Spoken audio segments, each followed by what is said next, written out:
We're just jumping straight there. Well, I was gonna pitter-patter around it, but I will explain how you got there effectively. Oh, okay. Makes you feel better. Then you might want to make a note of what I was going to do when I woke up, because you're going to need it on Saturday. Possibly. Fucking duck. Like, it's fine. It's really simple, like, other than grabbing my hammer. I was just going to grab all of Zugzug's gear that he dropped and go put it next to him, because it never said he picked the stuff up. Yeah. And so I was just going to take his gear, put it next to him with, like, a note just saying, like, I went to the Mithril Hall, because Virgil's the only other person that knows.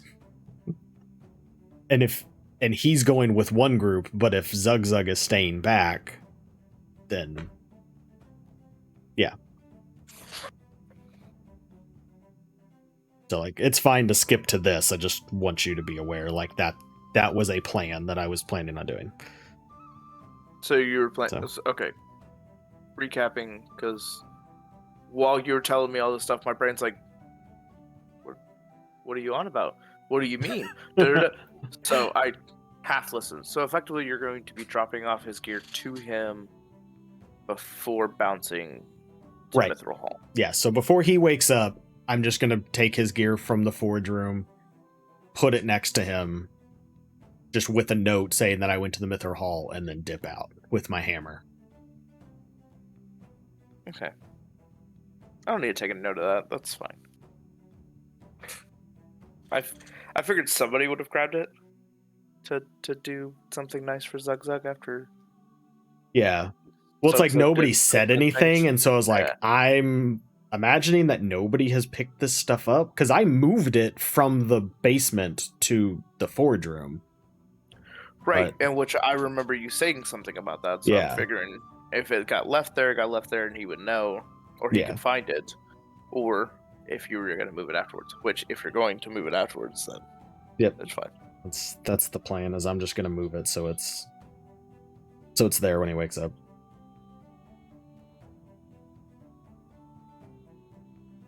Okay. So you leave while Virgil is mulling over the map before they depart, since he doesn't have to sleep as long as everybody else. Right. But you leave with probably saying a word or two about you know, heading out or whatever, so he doesn't have to worry. But he's more content on making sure he remembered the map properly. Right. You slip through Chastity in the wee hours of the morning where nobody's really out. So the only question I have is, do you go through Chastity to the Grove, or are you going to go through, like, the front door of Anderson's building and just walk through that portal? My thought was I was going to go to the Grove, because I would run into less, like, I'd have a less chance of running into anyone from the city during curfew. Okay, so then you go around the outside of Chastity then. Yeah. Okay, so then you make it, no one spots you. Cool. I'm a sneak a snack. I'm a sneak a snack. Just clink, clink, clink, clink, clink. So you make your way out.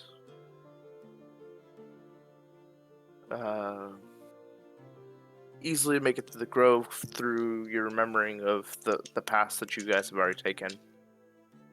And Anderson, when you come passing through, is still asleep. So you just kind of like tiptoe through. Unless you wanted to talk to Anderson. No, not in particular. I figured this was going to be about like 7, 8 in the morning that you're coming rolling through. Okay. Because wanting to get an early start. Yeah. I mean, yeah, I guess that would make sense, because by the time I'd wake up, get my stuff, move Zug stuff, and then actually get to the Grove, yeah, it's 7 or 8 in the morning. It'd be about like 7 or 8 in the morning, yeah. So you pass through the first portal, and you see a gruff dwarf standing on the outside. Gruff. Yeah. This is about what he looks like once it refocuses. Oh, he looks fancy and slightly terrifying. Yeah. So as you pass through the portal, he kind of like reaches for his daggers that are on his belt, and he goes, "Are you the one I'm supposed to be waiting for?" I'm just gonna raise my hands, not like all the way up, but just so I don't have any weapons, and to say, "Well, I'm assuming so." Kind of like he sits back, or he kind of like sits up straighter. If you could sit up from standing. I don't know why I said sit up straighter. He stands up straighter, but still hands on his dagger. He goes, "I was expecting more, but I guess if you're the only one coming, then let's proceed. I know you don't have a lot of time, but make use of all the time that you have." Yeah, time is a little sensitive at the moment, but I was planning on more coming with me if it makes you feel any better. He gives a very gruff and just he waves you towards the portal and passes through. So basically just like all right, come on. Yeah. Okay. I'm assuming you followed then? Yes. Yeah, okay. Got to make sure that you're not going to be like, I got to inspect this or whatever. Be like, well, he went through the portal, so now I have free reign of this room. I mean, in all technicalities. I'm going to go take a shit right in front of the portal. Yeah. So the next person to come through just steps in it. Can I even take a shit? Be like an I'm going to have another existential crisis on whether or not I can take a shit. Yeah, it's an oil slick. Yeah. So as you come to the portal, you get hit with like a massive heat wave. Ooh. Okay. Because when your eyes readjust towards where you're at, you realize that you are pretty much in the heart of a volcano. Oh, that makes sense. Dwarves. Mm-hmm.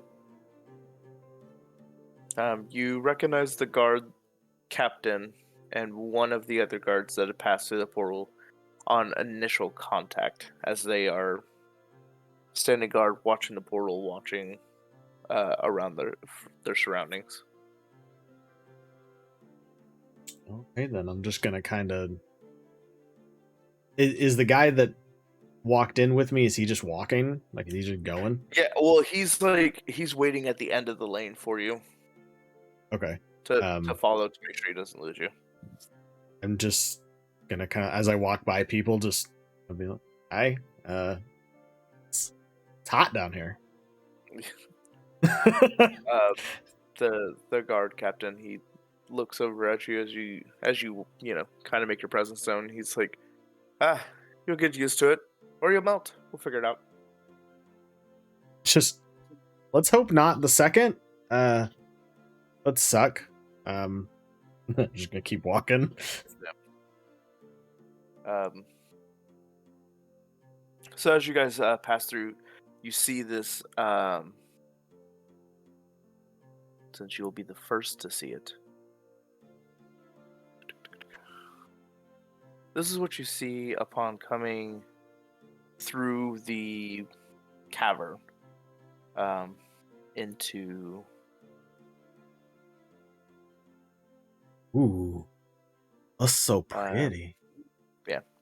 As you come out of the cavern, you see like this massive city just built perfectly in what is effectively the belly of this volcano. I'm just gonna leave that picture up on the side. I'm just gonna leave it there. I found a really good one. That is a Because- really good one. He, the dwarf that's leading you, he simply states, this is the dwarven city known as Gauntlet Grim. The Mithril Hall is what you surface dwellers call this place, but the Mithril Hall is actually the where the palace is. This is not all of it. Gauntlet Grim is where all of the dwarves live that are in this area. Oh. Hey, would I have known any of that? Nope. Okay. That is all brand new knowledge. Did I recognize the name Gauntlet Grim, or is like I had no idea that was even a thing?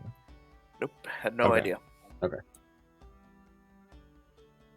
Was, I'm honestly just kind of struck in awe. Like I don't. I'm just gonna keep following him and just like looking around, like what the hell? Yeah. He, as he's coming through, if you're looking at the photo, you can see that giant statue. Yeah. That's looks like 2 mugs being poured.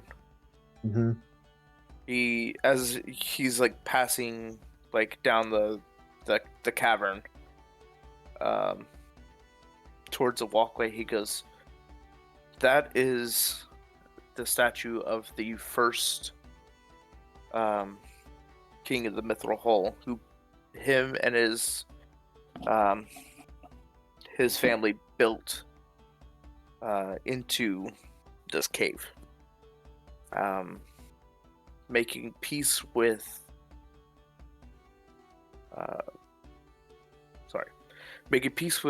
Morden for forging and carving the way for his people. Morden gave him control over the lava that's here, so that they never have to worry about being wiped out by an eruption." And Morden is their god, right? Their deity. It's like Odin, effectively. They're all father. Okay. That was fairly close. Yeah. It's one of many. Morden. I'm just gonna write author. Yeah. I remember you saying something about it, but I just yeah. So he states the first king was Gundalug. If you want to spell it, it's Gandalug.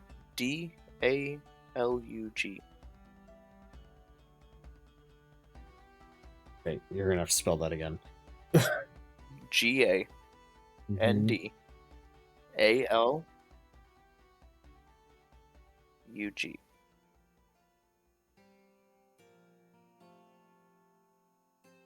That is the name. Yeah. So that's the statue. Yeah. Is Gundalug. Mm-hmm. And he says one mug is being the one mug of lava is to symbolize the blessing that is given to us, and it must continue to flow. The other mug is where we believe that the holy water comes from, which is why we make our alcohol down below. Okay. Yes. So this is what we offer back up. And the more you're transfixed on the right mug, well, your right, it's left. Yeah. You almost feel like the lava looks like it's going up instead of down. But you can't tell if that's a trick of the mind, or if it actually is. Can I roll something to see if I can? It's gonna be a very hard insight check. Damn near impossible, but why not? No. Yeah. You're so transfixed on everything that's going on around you. It's one of those things where you can't tell if your mind's playing tricks on you or not. Hey. I honestly don't even know what to say. Like I'm kind of He's effectively, as he's like walking you through this area, he's giving you the history of this place. It's a lot to take in, so Yeah. I'm just listening intently. Mhm. Anyways, he leads you past the statue, and he goes, "This building that we are coming upon is known as the Great Forge. We forge everything here, from weapons and armor to things to use for everyday life, like pots, pans, silverware, everything." Wow. Hey. And as he leads you inside, which brings you to the area we're looking at, you can sense that there is a deep, like, smog from everything constantly being forged. But at the current, you only see 3 dwarves at work. And as he steps in, he goes, um, Krasnar, or Krasnir. He goes, "Come meet your new apprentice." As you see this burly dwarf, um, who's been just hammering away, kind of slows. So angry. Yeah, he starts to slow the hammering, and he goes, "Well, make it snappy. Come on over." To which um, this dwarf just kind of like motions for you to take your place. Um. All right. I'm gonna, as I walk by, I'm just gonna tell him it was an honor to learn of his people's history and give him a slight bow.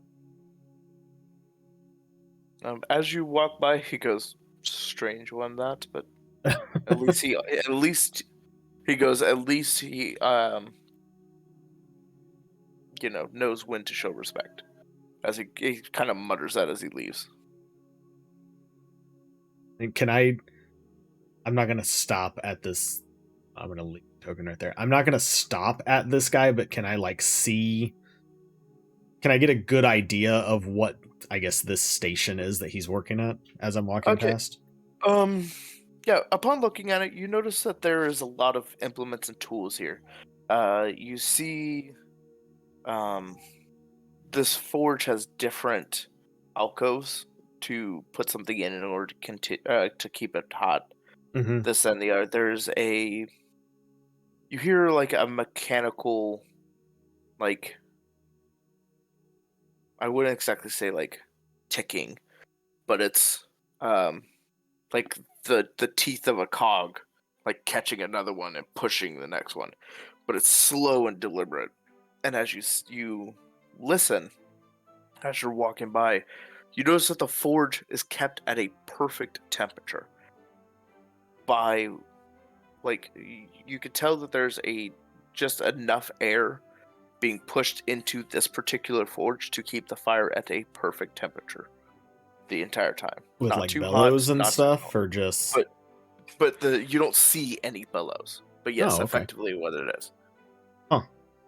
Definitely intrigued, but I'm not gonna keep. Right. Said I'm sorry. Krasnir, Um crust. Near. Rast here. Yeah. Like looking at the forge, you hear all that stuff, see all that stuff. You see that this guy has what seems to be 3 projects going. He's got one where he's making like a metal cylinder that you don't know what's being made into.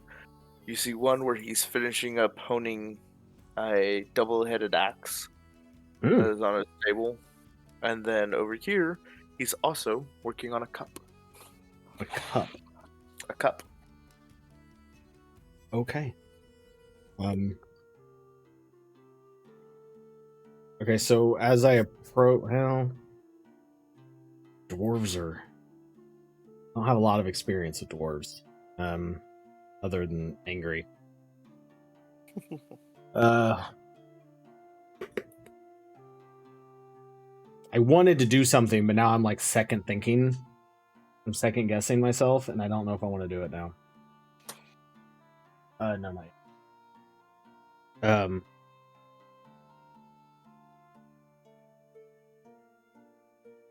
Nah, fuck it. Okay. So as I walk up, I want to, I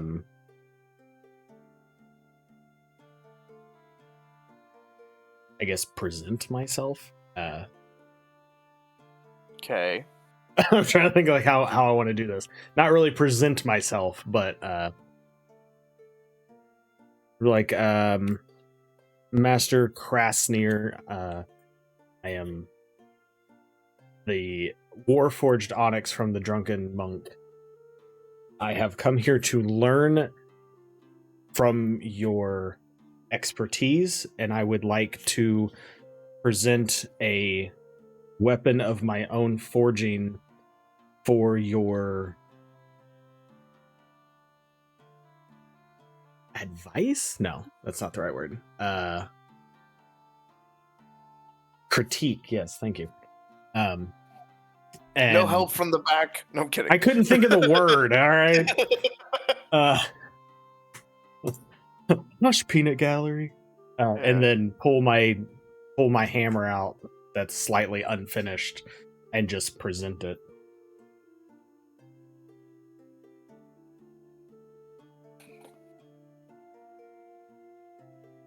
Okay. Roll me. Like as you get done saying it, like, roll an insight to see how well, or try to perceive like how well you think he took it. Okay. Jesus Christ. The All right. rolls are on fucking point today.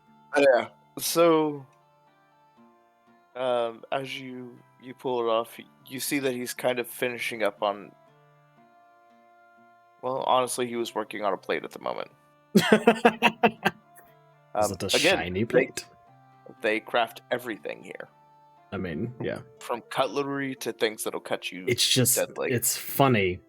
Yeah. To think about. Oh. Yeah. As you present these platinum warhammer, though, he kind of looks at you, looks down at the weapon.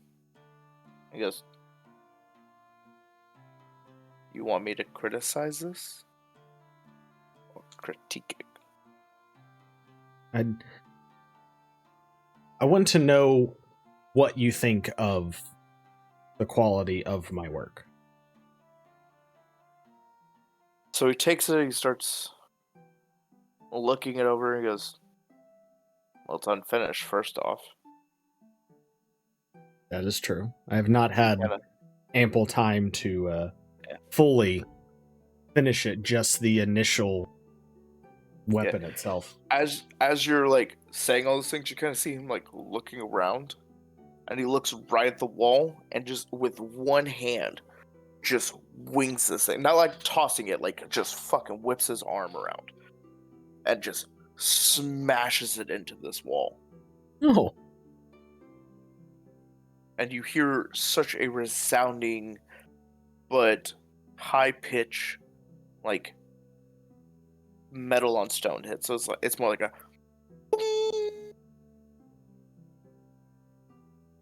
Okay, then. As it just kind of holds it against the wall, as it resonates throughout the entire room. Oh, so he didn't chuck it, like he grabbed it and just like swung like, and is holding it. He's just like one arm just swung this bitch and smashed it against the wall. And he goes, "Well, it's sturdy, surprisingly enough." He goes, "What's the metal?" It is platinum. He goes, "Platinum? Odd choice. You figured you would have wanted a denser metal like iron or steel." Yeah. You know, that would make sense. I don't even know how to say this, but my god told me to use the platinum. He goes, "Your god? What?" He goes, "What? Did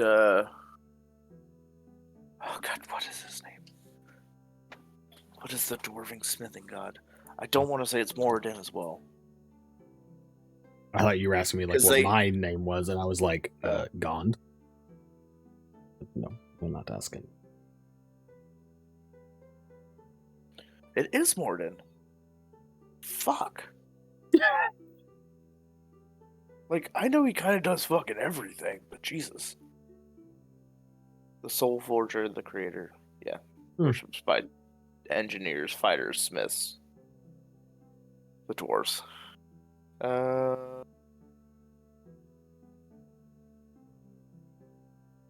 me see if I can... What other gods do they have in here?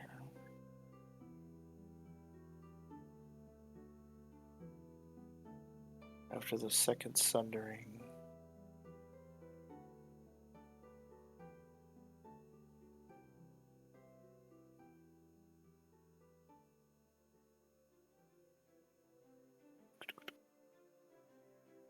Yep, it would be, in this case, it would be either Moradin.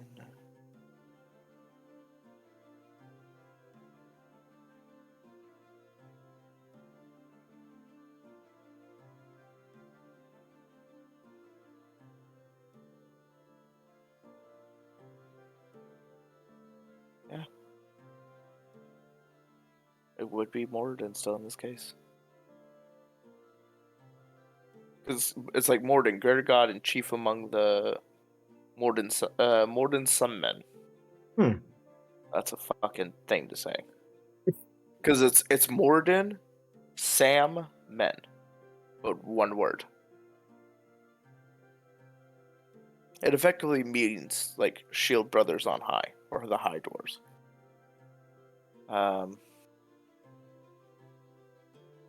He was the god of creation and crafts, and the god of the dwarven race as a whole. Nobody else deals with crafting besides him. So yeah, so he goes.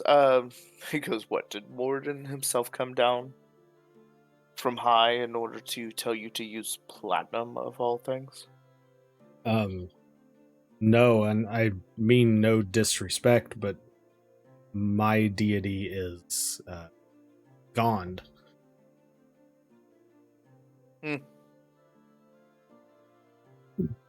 All right. Well, and why did he say to use this? You know, I have an odd feeling it was a don't question what I'm telling you to do kind of thing.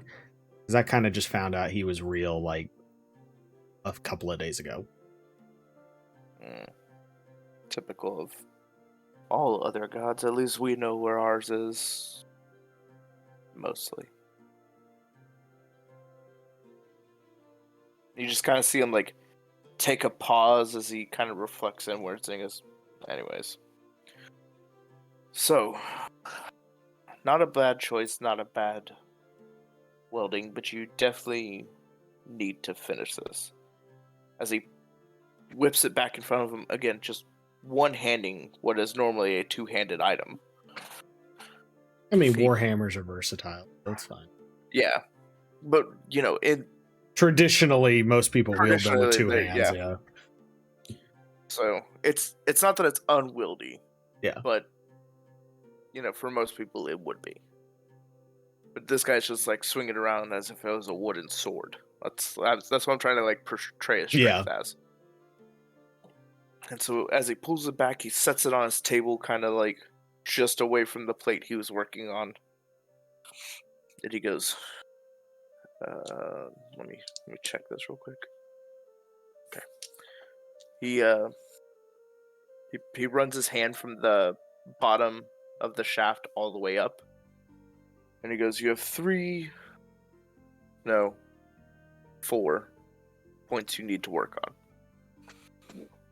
As he comes back, that's him, like, as he counts that fourth one, that's up towards, like, the top of the hammer. Okay. He comes back down to the base. He goes, here, just above where the wrapping should start. What are you going to wrap this in? I thought about just some good leather, but I don't know what I had on hand. I might have had to run to town to get something. But if you have some advice, will willingly accept it. Yeah. He's like, well, leather's practical and a good choice. But we have a little bit of everything here. But you're gonna have to earn that wrapping. But so where his hand is, he goes, but here you have a slight weakness. This could be easily fixed by reheating prior to wrapping and quenching it again. But you want to make sure that it's hot enough and your quench is of a good lukewarm consistency. And that's right below the it's lowest right above wrapping? the wrapping. Oh, right above. Yeah, okay. Right above the top of the wrapping. So it's like an inch or two above where you should start your wrap. He goes up a couple more inches. He goes, here? He's like, it's not that it's weak here, but if hit with something of equal toughness, we'll snap this in half. There's nothing you could do about that besides possibly melting this all down and starting again. This is a hard spot to fix. Another option for you would be to put a ringlet about an inch thick in order to cover this and reinforce it.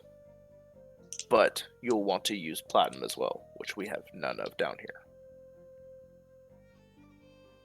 And unfortunately, I am out of that. Yeah, he goes, unless you don't care about aesthetics, then a good steel should work as well, which we have plenty of. Okay. Now, as he goes to about 3 inches shy of the head itself, he goes, again, another ringlet would save this one. This one is not dense, but a good shield will bend this, making your weapon useless. And where was that? It's about 3 inches from the top. So, like, within the shaft, there's 3 weak integrity points that he's finding. But they're easy to fix integrity points. Yeah. And he goes, but this is the most worrisome of them all. Besides the fact that the head itself is seemingly unfinished, your core seems empty. He goes, the only way to do that is to melt it back down and hammer it back out. He goes, this is exceptional work, but at this particular point, unless you could somehow divinely fill in metal, it's like you're going to have to reforge this part of the hammer, which, luckily, easy enough to do without wasting any material.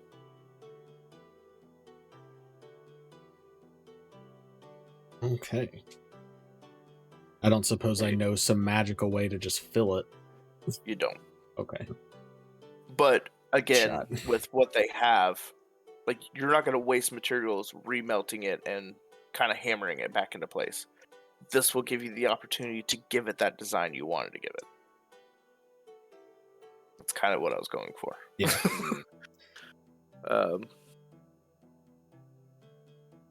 But like that would be melting down the whole thing and like redoing it all, right? Nope. You're just going to put it back in the furnace, like smash it back into a billet effectively. It's going to kind of be a weird billet, and then you're going to just hammer it back out. Oh, okay. So I just need a heat and hammer. a heat and remake. Yeah.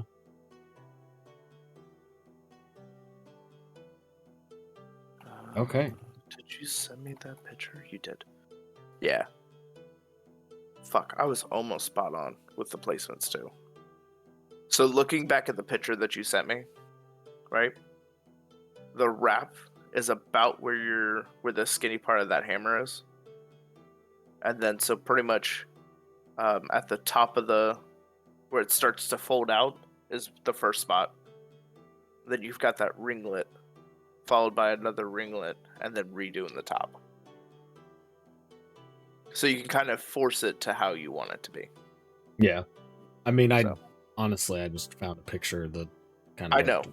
But that's what I'm saying. Like, that's Although kind of it's a what I base sick it off of. fucking That's thing. super sick. Yeah. But, okay. He goes, for somebody as untrained as you are, this is fantastic work. I'll take you on. He's like, but you'll listen to what I have to say, and maybe you'll learn something. Of course. Good. Then your first task, you're gonna go and introduce yourself to the other smiths here. We're only few right now, but later in the day, this place will fill up. You will stick to your forge and not leave it unless you need me for something. And so he picks your hammer up and he brings it to this anvil right here. Okay. He goes, this will be where you work. This table is where you can use to do etching or anything like that. Because you'll wrap, etch, whatever you want to do at this table. At this anvil is where you'll do most of your work. Okay. Anything I ask you to do, you will do. If I tell you to make a plate, you make a plate. If I tell you to make a fork, you'll make a fork. There will be reason behind it, besides the fact that we're a little short-handed right now. Okay. You are the master. Yes, well, at least you know something. Now go. Introduce yourself. He just kind of waves you away as he finishes, taking his small... just takes a small chisel and a small hammer and just starts knocking an etch into this plate. Okay. Trying to think. Hold on one second.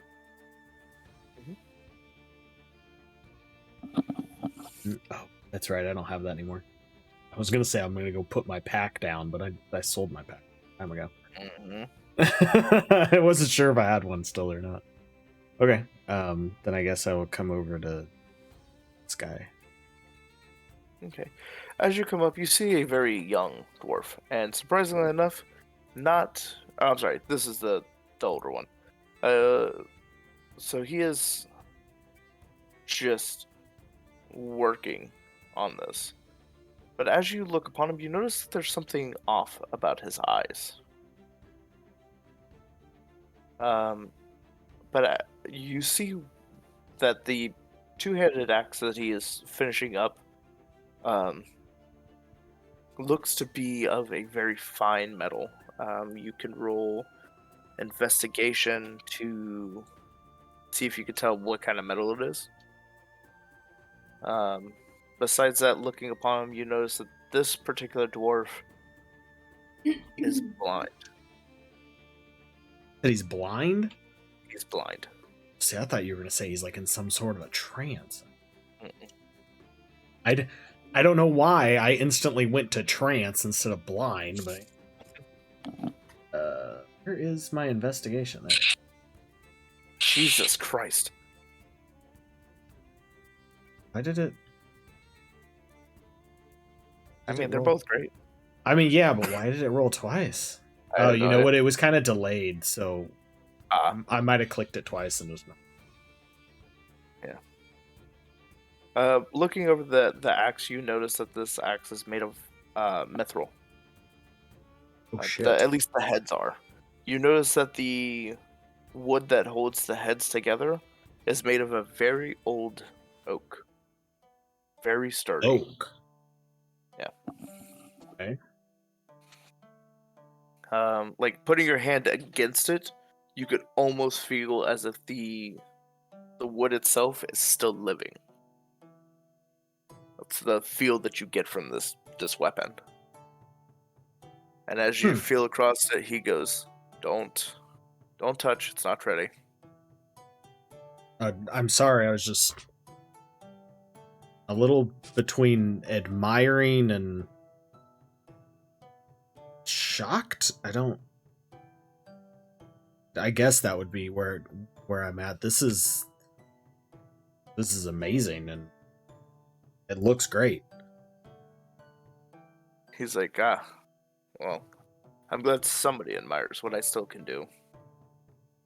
When you've been doing this for 250 years, you should be able to make masterwork weapons like this.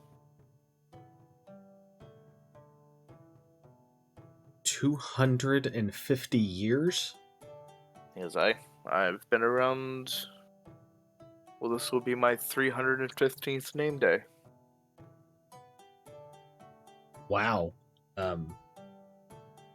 You must have a lot of knowledge and experience doing this.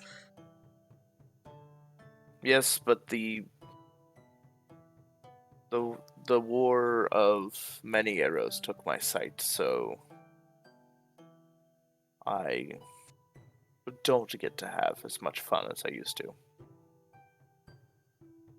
I am sorry to hear that.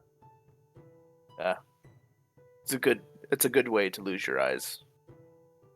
If in battle that's all I lose, then I've come out on top. That's fair.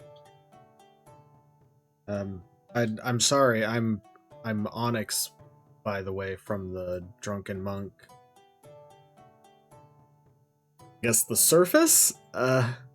Seems like we're pretty far down. He goes, I've heard of this place. That's all King Brunon's talk about. Just how Gladios got absolutely trounced by some half-breed. Oh wait, I forgot. We're not supposed to use those words anymore. I mean, it was a good fight. Not from my tellings.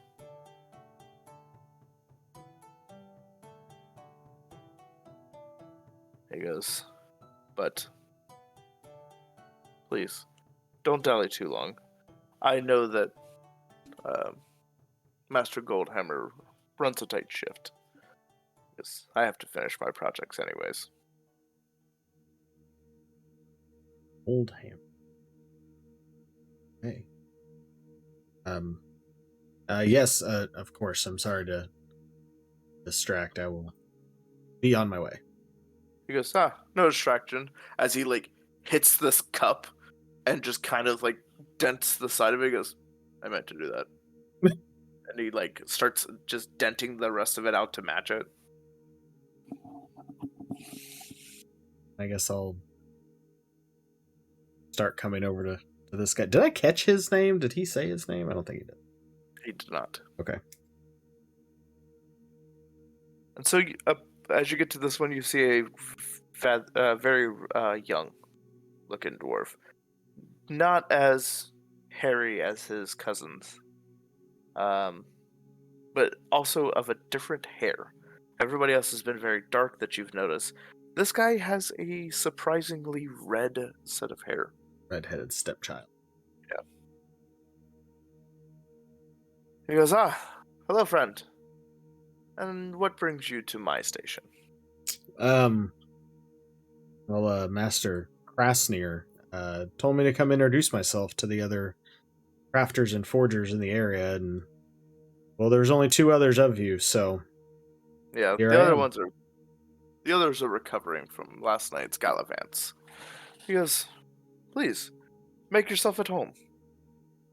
He goes, my name is Duncan Darkanvil.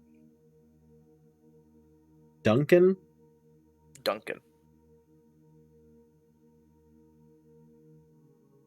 Dark.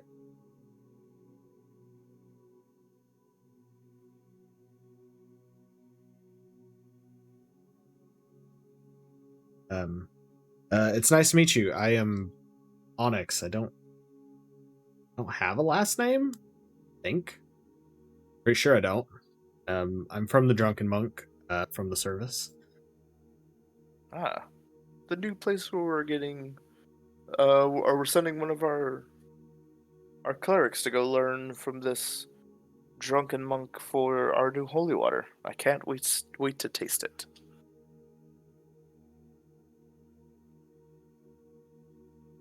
Yeah, being Warforged, I don't really drink. I don't have to, so I can't say that I can attest to its flavor, but it sure seemed that your king and chancellor, I believe, uh, very much enjoyed it. Ah, yes. I heard after Gladius got his beating in, he very much appreciated a chance to taste it. Always wanted to run his mouth. Just good dwarven pride.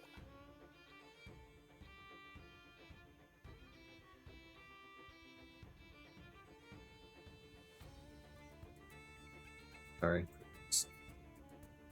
Um, yeah, it was an interesting night, that's for sure. There's a lot of stories, and I honestly don't even know how much they drank. Uh, I wanted to get here early, as far as my my time is concerned, so I kind of shut down for the night relatively early. Oh, well, King Bruner always loves to tell a good tale of the days of old. Especially about that elf that came through. Good old Dritz. The stand-up man. Too bad he was a drow. Always had a problem with them, but I heard they're getting better. None of us are elves, are Mm-mm, no? nobody. Um, I've seen good and bad of just about everybody. It's hard to Yes. say that one all around is always one way. Well, of course. It's always good to break astigmatism every now and then. I mean, that's what we're having to deal with these orcs. We went centuries with a blood feud, and now we have to play nice. Many arrows really drove that home for us.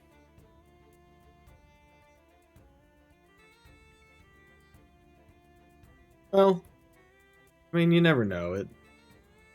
Things can always change. I have seen my share of many battles, and not all of them were necessarily the right side, but I can say I have fought for and against many races that inhabit this world, and well, it's just hard to say that one is always at fault for actions that are caused in war.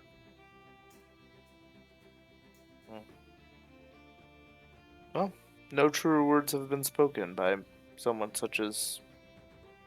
well, such as you. You don't get many warforged that make their way around.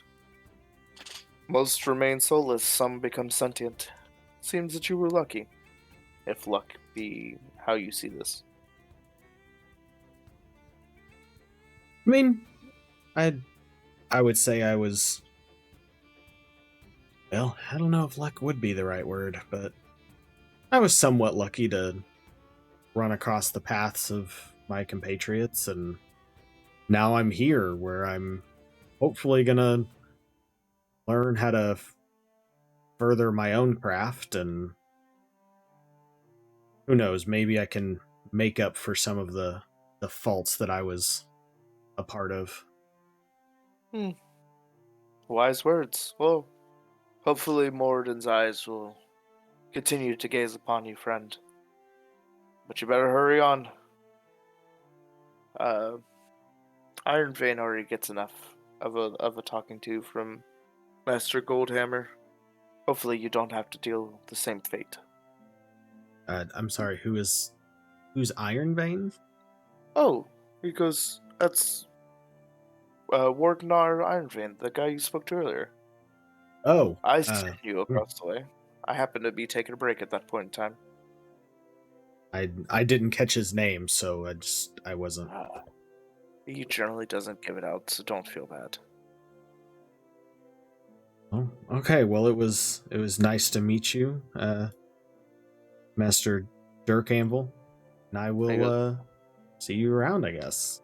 As Maybe. you say, Master, he kind of like winces. He goes, "I haven't heard the title yet, but thank you for the respect, irregardless."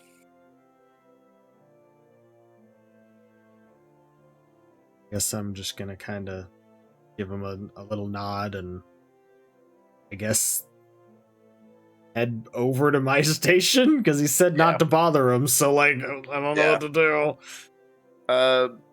So you'll effectively be like working on your hammer.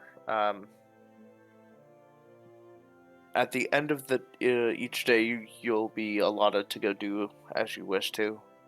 Okay. So you know, it's gonna take you about 2 days to fix the hammer as you were kind of pointed out to do. In that time, you're also working on different like cutlery and stuff like that in order to produce something while you're working on what you have. Pretty much learning to work on multiple things at once to help better your craftsmanship. That's shit that's gonna get fucked up. I'm saying. Yeah. So just for shits and giggles, give me. We'll say you've made 3 cups, 2 plates, and a cutlery set. So give me 6.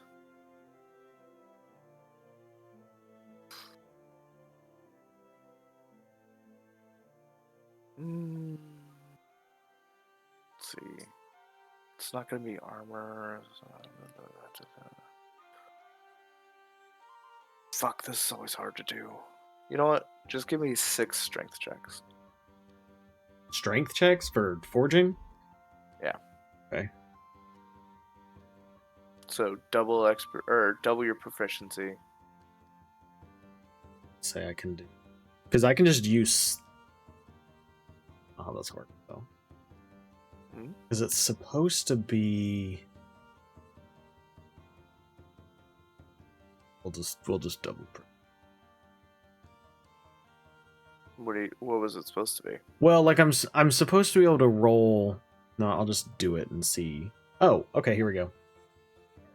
So expertise, strength checks, smith tools. That was shitty. I mean, it's still 17. Oh, was it really? Yeah. Okay, and I need 5 more. I can just change it to that. There we go. I don't know if that. No, it doesn't do the shit. But that's 2 expertly made cups. I changed it to I have 5. My fault. Okay. Yeah. 3. Damn. Jesus Christ. That's an amazing plate. Well, that's a great plate. Okay, so that's 3, so 4. Not so great. That's a decent plate. And the cutlery.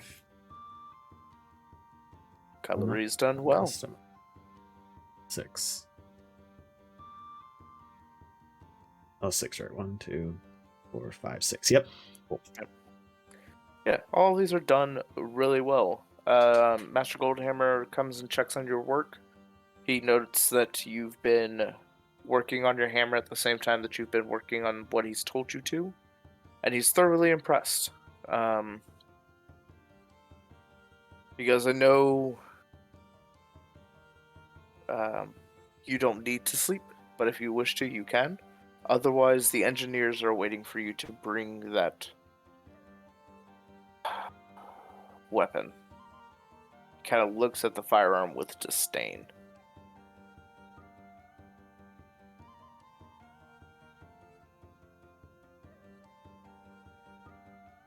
The Krasnir did. Oh, I'm sorry. Here, let me make this easier. Whip. Yeah, I didn't see anybody standing next to me, so I was like, who's talking to me? Okay.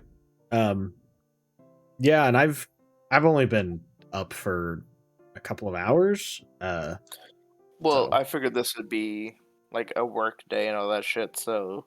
Oh yeah, duh. Of course, I've been forging shit all day, so. Yeah.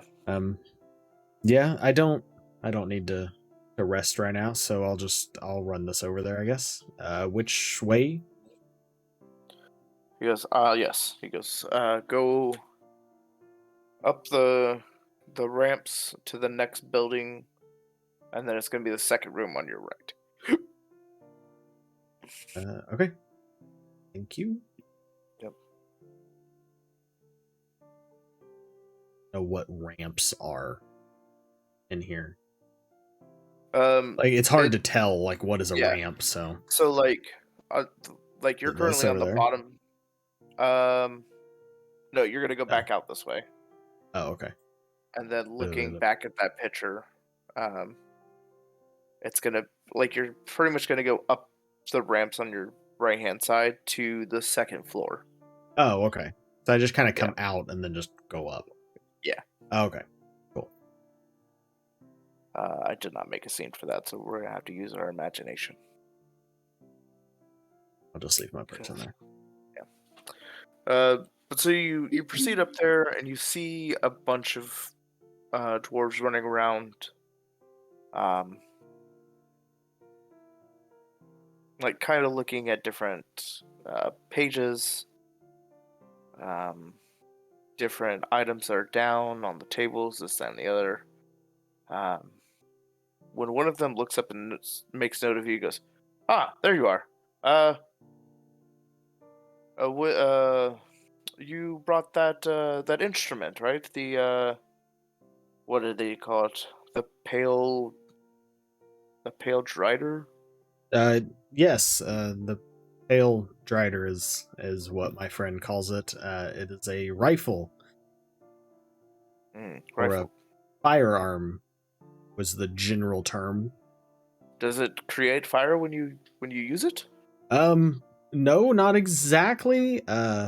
It hits the back of a bullet or a cartridge, and that causes, I think, is where the fire comes in place. I've only seen it shot twice, and I haven't dared to take apart any of this without some better eyes. So, but the way that I understand it is there's the fire and it shoots part of this cartridge out.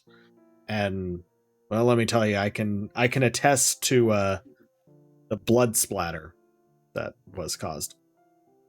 It's also very loud. I guess a long range thunder stick, if you will. Yeah, that's a good way to look at it. Okay. And you were supposed to be here while we're doing this?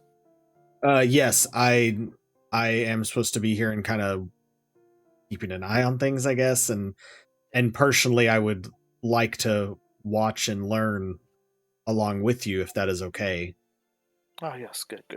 Come down here to my station, as he leads you down to the fourth table from the entrance.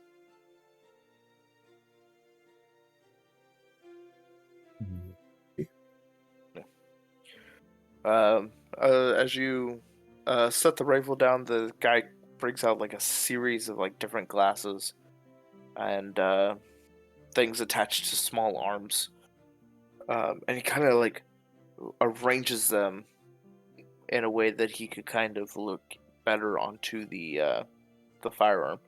He goes, and this cartridge that you were speaking of, where does it look like? Where is it? Oh yeah, sorry. I'm just gonna pull it out of my fucking ass pocket. I don't know. I've been pretending I have pockets, so I don't. No, that's fair. I imagine I have some sort of clothing on, so. Yeah. He's like, and this is the last of its kind? Yeah, we weren't. They were supposed to go get something so that the guy who forged these could make more, but he wanted an outrageous amount of money, so I convinced my friend to let me have this to see if I could recreate it. But Mhm. I needed a better set of eyes, and so as soon as I found out that, well, you guys existed, I wanted to come here to get those better set of eyes. Ah, very good, very smart. We are the best craftsmen there is. Besides the gnomes, but no one trusts the gnome. As you hear somebody in the back, I heard that! Just gonna kind of like look and just be like, I didn't know gnomes were real. Yes, yes. They're very much real. We have a couple that are down here. We brought them here for their alchemy.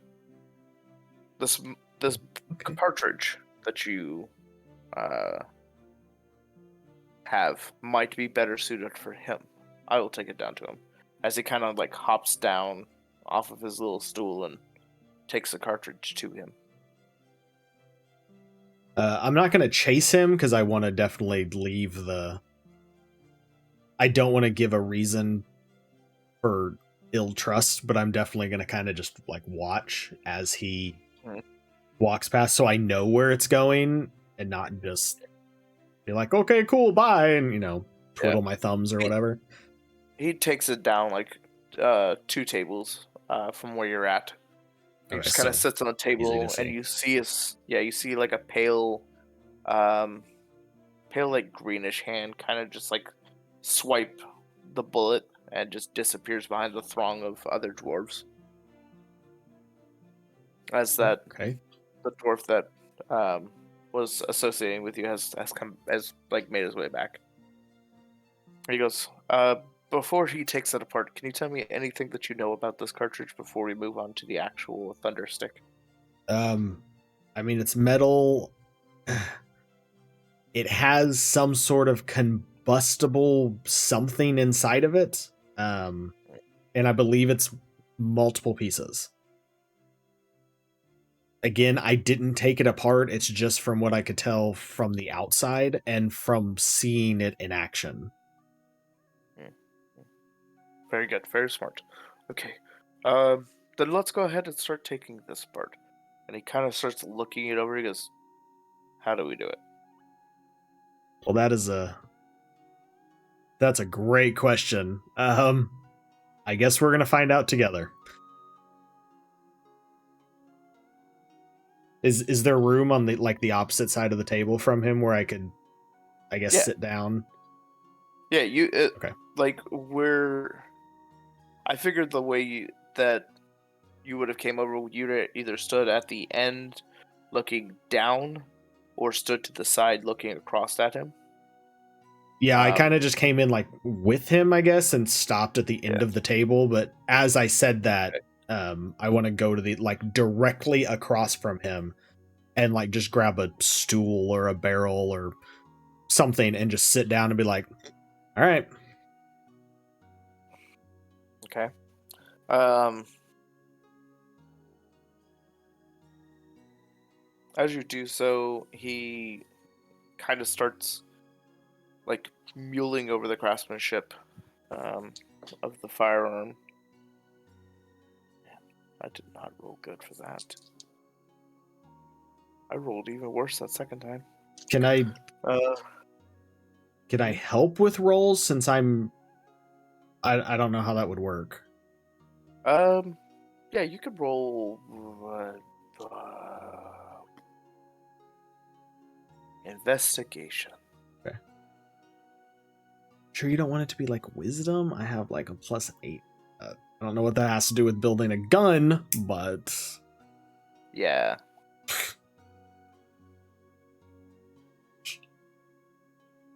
Yeah. Um, the two of you are just kind of like both looking over it, equally stumped. Um, great. But as he's looking over, he grabs one of the other, or he moves one of the other like pieces of glass in front of his eye, and he goes, "Ah, what does this do?" And kind of takes like a very blunt but thin thing and kind of taps this little pin and knocks it loose. Oh, well, I don't know what that did, but we probably shouldn't lose that. And he goes, "Ah, also very great idea." As he kind of lifts the rifle up enough to pull the piece out, and as he goes to set it back down, it just kind of breaks apart. Oh. Like not like breaks, but like Like the hard. buttstock pop? Yeah, Yeah. yeah, The upper and lower thing. yeah, That's what I'm figuring that's kind of where you're going with this, so yeah. okay. Like, oh, okay. That was No, not I expected. need to see if that's actually how you break apart a fucking lever action. I mean, I feel like it'd be similar.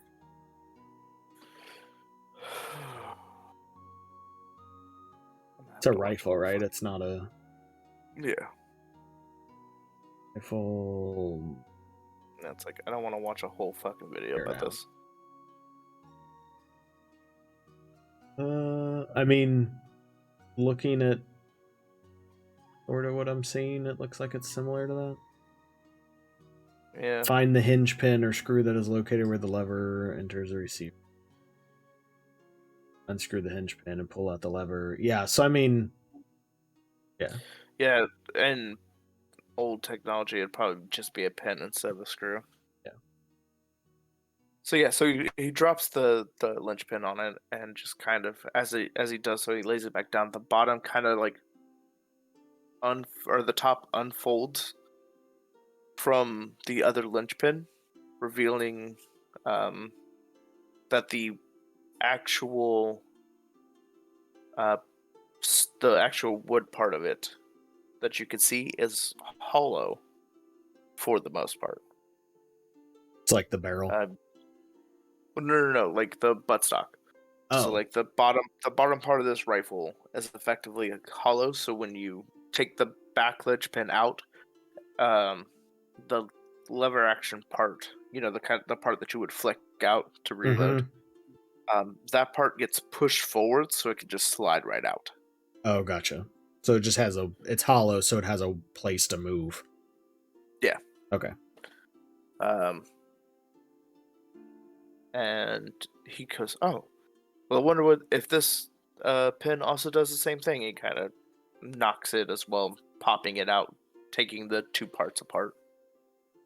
Inside of it, you see the trigger mechanism and everything kind of held together by what looks to be springs, and a couple like sliding parts. Okay. This is all very different. Okay. I'm not used to dealing with moving parts. You get a weird look as you say this, but you're moving parts. I mean, that's true, but I don't have to tear myself apart and put me back together. Fair enough. And so he looks back down on the rifle, and he's kind of examining all the parts and slowly taking them apart.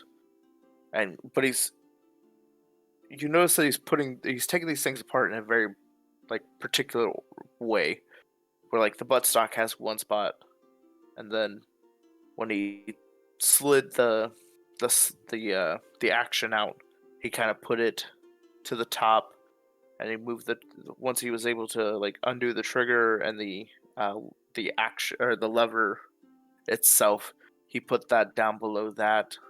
And just, when he gets this thing fully disassembled, it looks like each part is placed meticulously so he knows how to put it back together. Okay. Is there I doubt I'm learning a super ton amount. Is there? Since neither of you have worked with firearms, you don't know what the parts are called. Okay. You just Because I mean, see how. I'm watching very, very closely so that Yeah. I know So what's without going on. So yeah, you roll me with advantage I miss knowledge checks. I did super advantage to be And on 20. huh? They added super advantage and disadvantage to be on 20. That's wild. Yeah. Sorry, I Um, didn't mean to interrupt. I no, just you're saw that and I was like, huh, look at that. fine. Do a Christ. Fuck it, just do an intelligence check Like with just straight. advantage. Yeah. The advantage? Jesus Christ. Oh.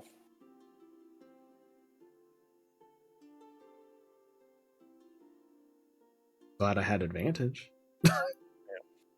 Yeah. But it didn't do me very much good. With okay. So you're trying to follow along, but because of your lack of understanding what the names of the stuff are and um, what each thing does, you just know how to put it back together and take it apart. You don't know how any of it works. Great. But unfortunately, neither does your dwarven friend. Okay. Because I literally rolled 2 6s. So that means I have a slightly better understanding. yeah, but neither one of you knows what any of these things do. Yeah. Basically, my slightly better understanding is because I've actually seen it being used. Yeah. That's about it. Well, anything? Have any better idea on this? He's like looking down at all the parts. He goes, "Nope." Okay. He's like, "I have as much of a clue as you did." Awesome. So the chances of remaking or possibly making something different is extremely low. Yes, but let me continue to mule over these and see if I can maybe figure a thing or two out. Okay, so it's you said when I came here it was like the end of the day, right? Yeah, the Okay. end of the workday technically. So how much time do I have between now and when I like need to be back at the forge? About another 8-ish hours. Okay. How long are you gonna work on this He goes, tonight? till I figure it out or until sleep overtakes me. Oh, okay. Um,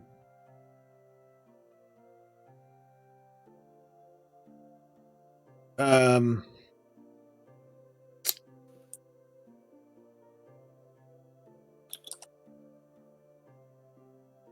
guess I will. I mean, I really shouldn't, but I don't think you're gonna tell on me. I guess I'll let you just handle it. I'll come back in a little bit. Yeah. As you're saying this, you notice that he's just kind of moving different glass parts around and kind of picking each piece up like one by one, not quite listening to you. I didn't figure, but okay. I'll just guess I'll carefully get up as to not bump the table or anything. Yeah.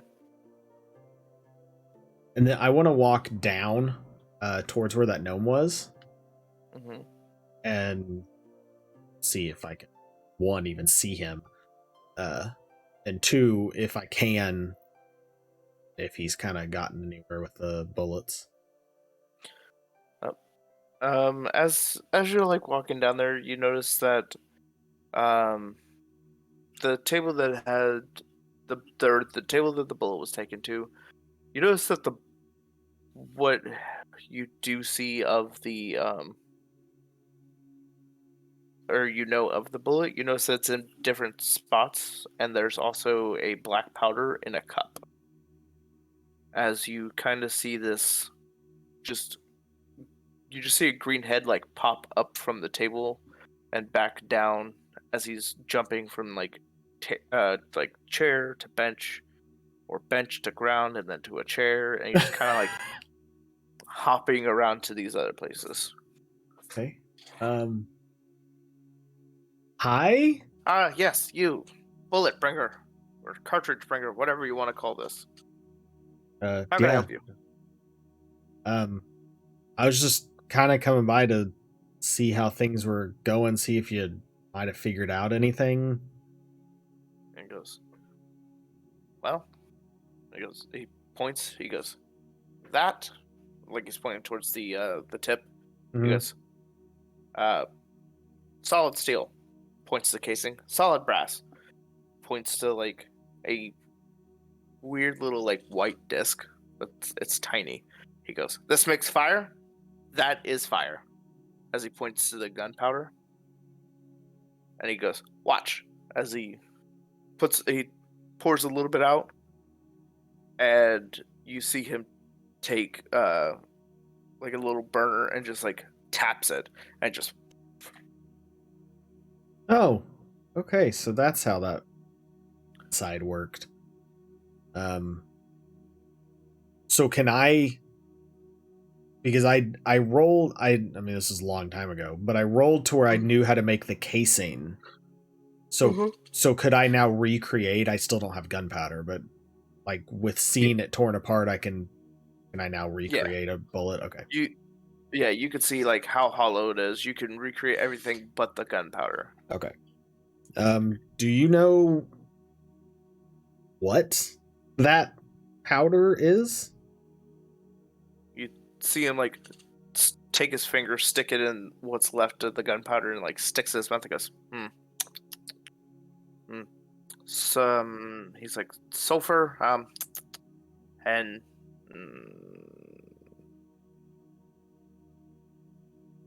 saltpeter. Is that seems about right? Oh. Couldn't tell you the mixture. Okay. Do you think you could recreate it? Plenty of sulfur here. Saltpeter, not so much. Oh, okay.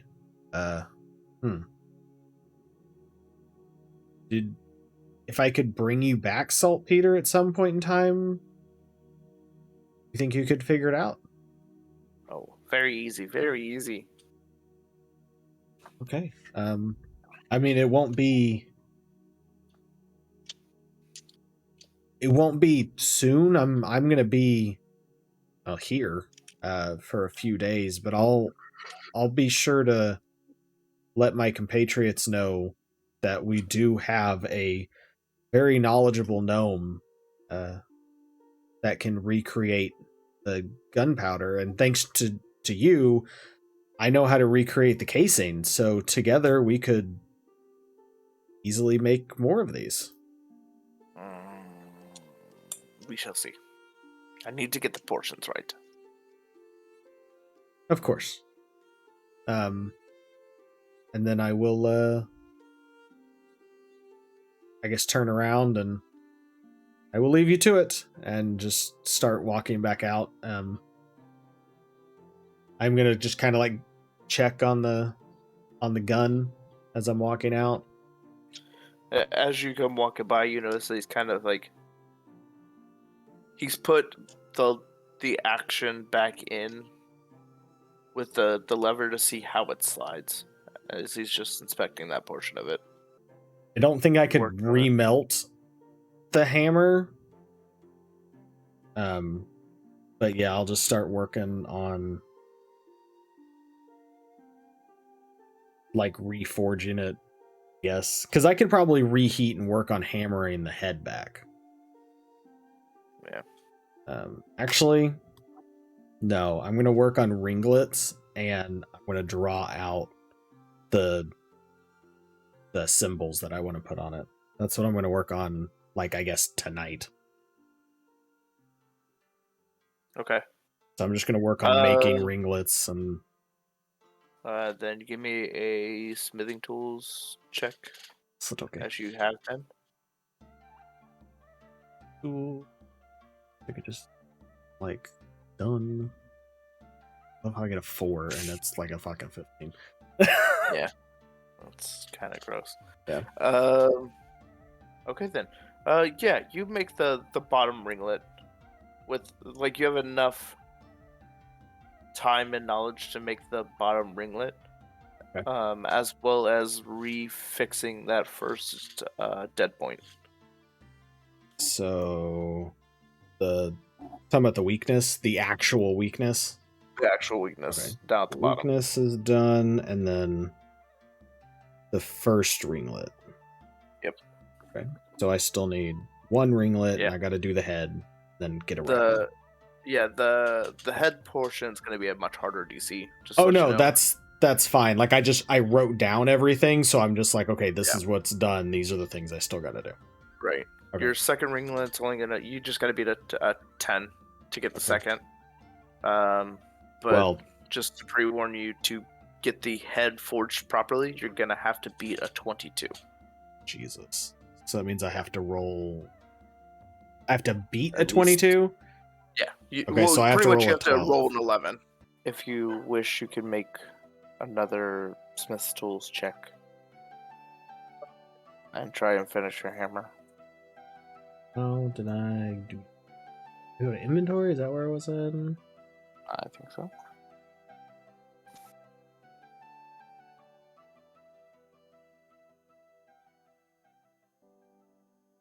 Well, hold on. I wouldn't finish, right? Well, I figured you were going to sleep, so I only had you do one check, giving you about 3 hours worth of work into it. But since you're not going to sleep, No, I did 2 checks. I did one for the weakness right above the wrapping. There's only one check here. What? I did 2. Oh. Oh. Because I still have another. I have another ringlet I have to make, and then the empty head thing.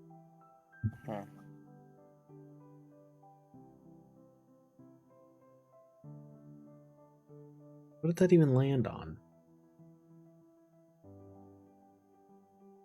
I don't know. Like it stopped rolling on a 1, 7, and a 17. Yeah. And I'm guessing it took the 7. Because you have a plus 11. Yeah. So yeah, I took it. That was just weird. It just stopped right there. I'm like, that's not how that works. Yeah.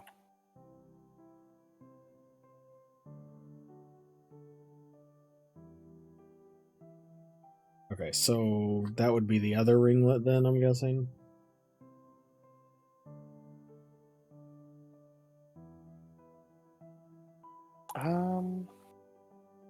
Yeah, because like felling the head needed a higher check. Because you have to melt it back down, all that shit. Alright, so yeah, you've got both ringlets done. So pretty much all you gotta do on the next time you work on it is the head. The head. And then wrapping at some point. Because I don't actually have wrapping. Alright, so as you're working the second ringlet to reinforce the hammer, you hear God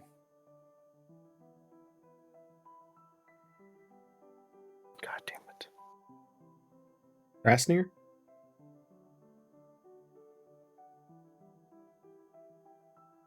Yeah, you hear Krasnir coming in as he kind of like ponders up behind you. He goes, I see you're working hard. Have you slept yet?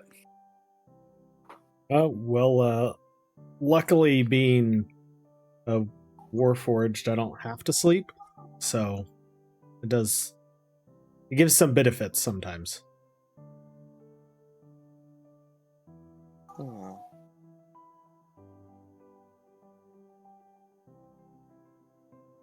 Well, the day doesn't start for another couple hours. You've got one of two choices. You could take a small cat nap, or you could get started on today's workload. I mean, if I finish up today's workload, does that mean I got more time that I can work on other things? Well, that's the idea. Might as well just get started then. All right.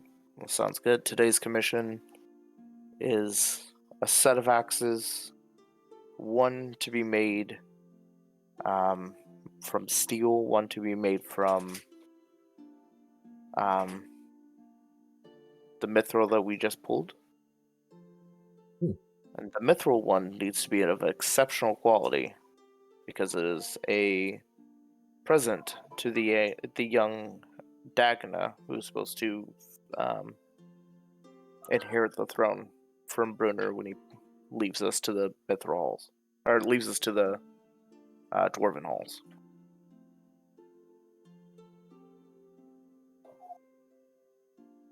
Okay. Well, I'll do my best, and if it's not good enough, then I guess I'll do it again. Yes, that's the spirit. Well, I'll leave you to it. Make sure that you make the weapon to these specifications, and he hands it to you.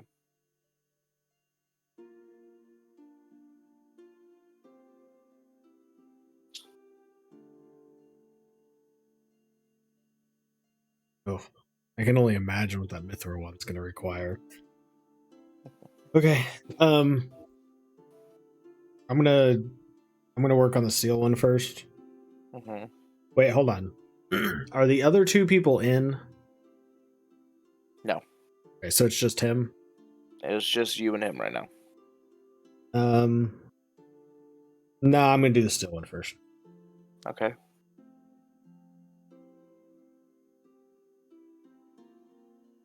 Why did I all of a sudden forget what I was doing? Right. Like I clicked it and it opened, but then all of a sudden I was like, why did I open this?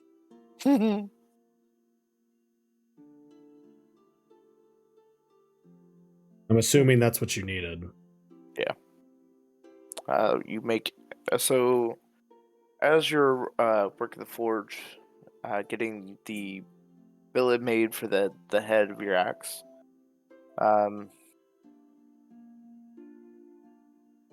Roll me a religion check. What? You heard me. Not super great.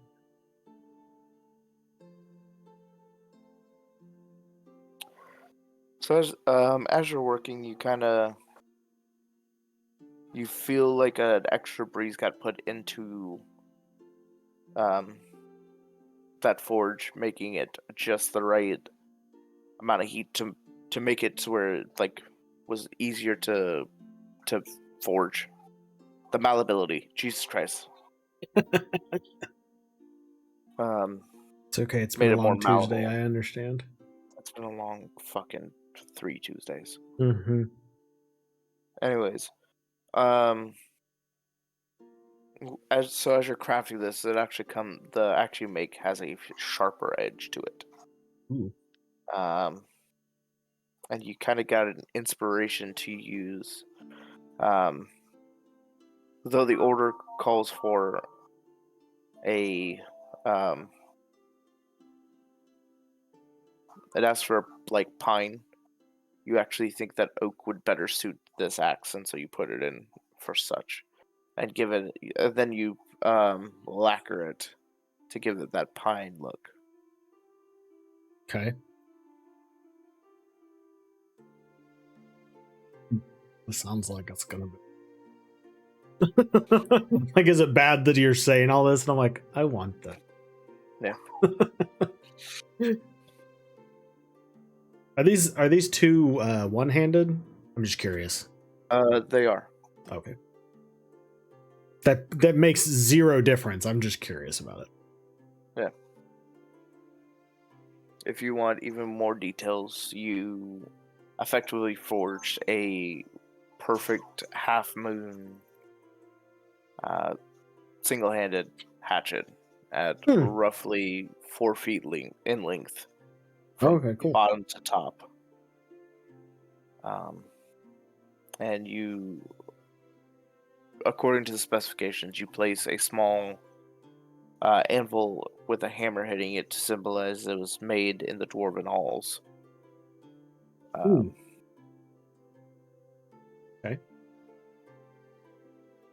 Wrapped it in a black leather.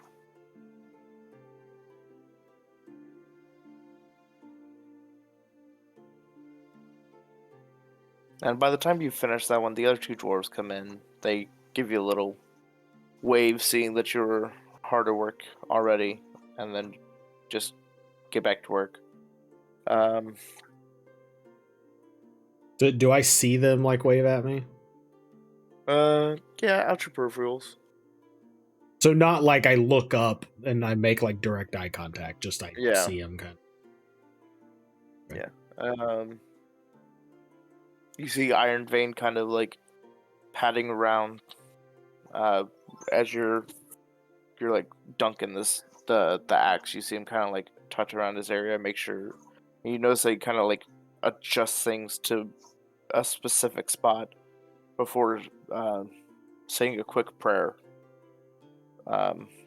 in Dwarven, and then he starts his work as well. Which I'm 99% positive I don't. Nope.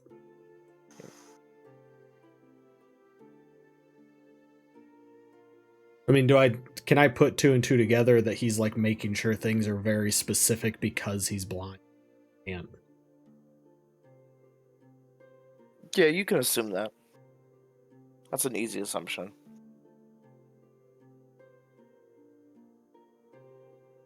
Boy, what's Duncan?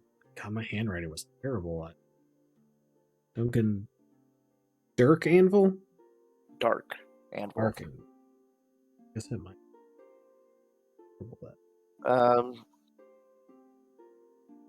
Upon a quick glance, you just see him come in, put on his apron, and just kind of like peek over some metals before looking at his work list. So he just kind of like comes in just straight to work. I think I had to do this without like drawing too much attention to myself. I'm going to put my shield next to the forge. Okay. Just kind of like leaned up against the stonework. And I'm going to kneel down and just put my hand that's holding like the hammer from my smith's tools. I guess it's more like I'm going to put my knuckles against it. And just be like, I might no, not might, definitely going to need your help on this one. And then stand up and grab the mithril and give me a religion check with advantage. With advantage? Okay. That one. Ooh, that one. And I'm so glad one of those. So as you're putting your fist to the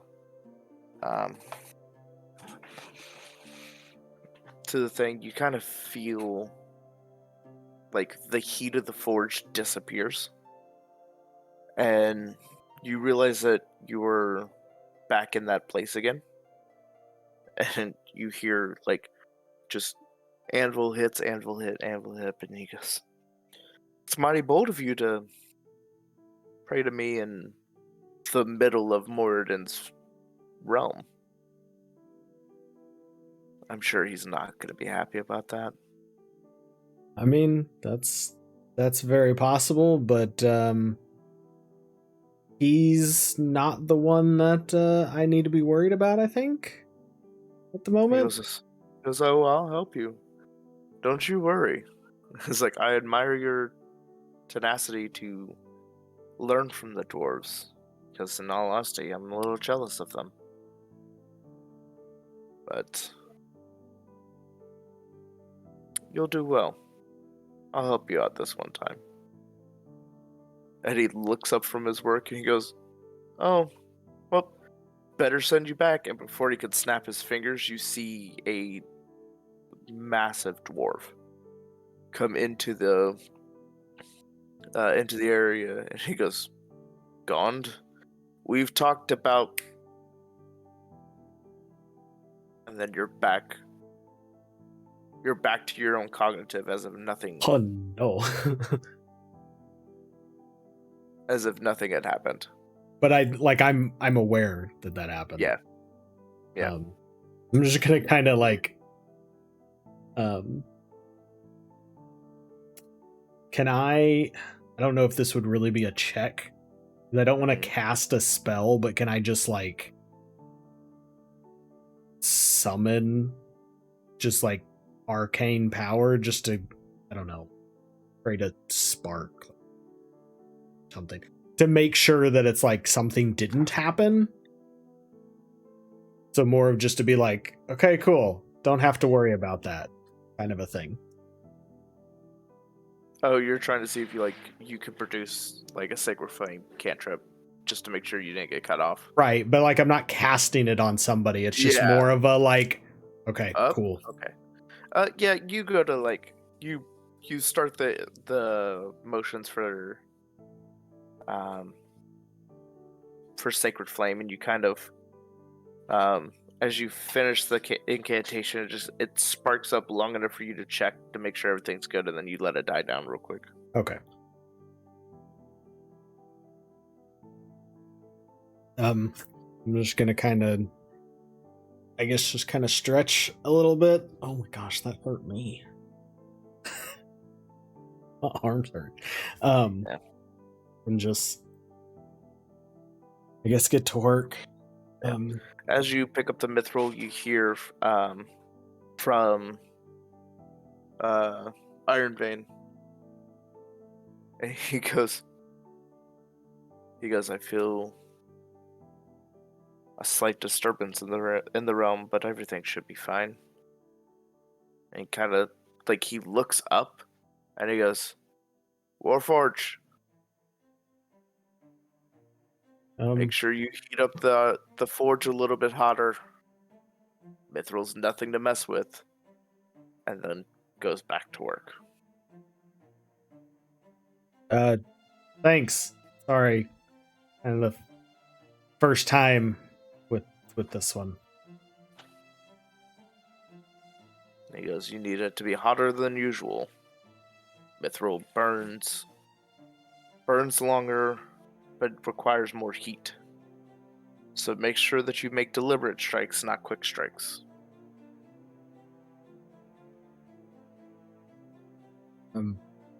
Good to know. Thank you. I will make a note of that. Literally.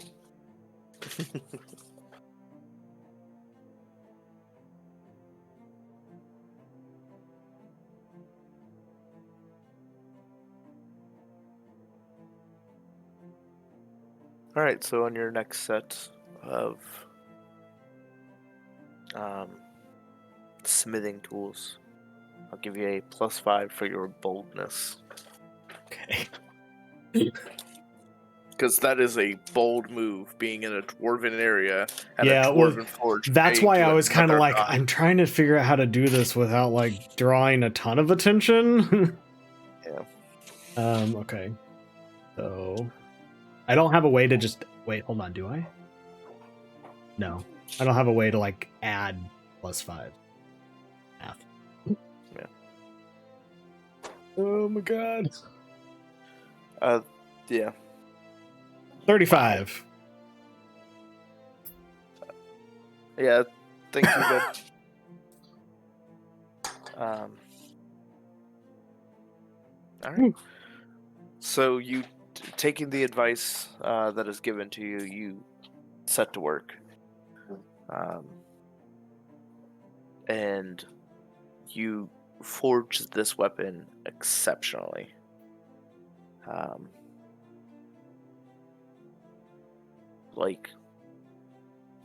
They asked for a single-handed crescent moon. You did it not only to perfection, but you made the blade slightly longer than normal to almost give it a bearded look. Okay. But you knew better than to use the different wood from the specification because you knew this was going to the king's son himself. You also etched in both Moradin's and Klingadin's symbol without even realizing it. Sorry. Kind of like you were going into a trance as you were making this blade. Clangadin. Oh, Clangadin was the first Dwarven king. war god. Nope. Oh. Klingadin is the Dwarven war god. Oh. I'm not going to recognize that symbol because I don't know about that. Exactly. Okay. Do I see it though? Like. Uh-huh. Okay. Is it done? Mm-hmm. Okay. I'm gonna grab both. And take it over to Krasnir. Just to check, unless he's coming over to me. No, he's hard at work. And then I'm just gonna put the steel one like kind of just down next to his forge. But holding the Mithra one.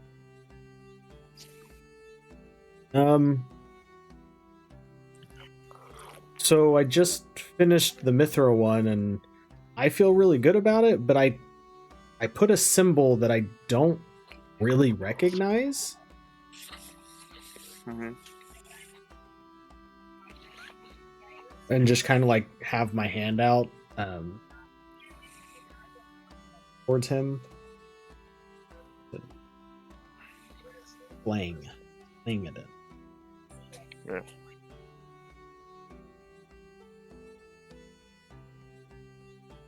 It's more like it's more like clan because it's two ends. Or no? Is it? Cleggan and Silverbeard. So it's Clan Ged Den. You said it's a war god? Mm-hmm. Cleggan and Silverbeard. Father of Battle, the Giant Killer, Goblin's Bane, the Lord of the Twin Axes, the Rock of Battle, and the Worm Slayer.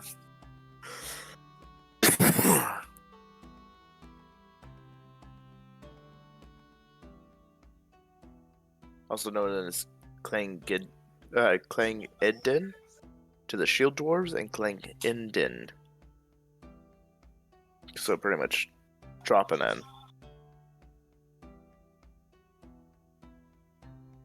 Okay. His symbol is crossed silver battle axes.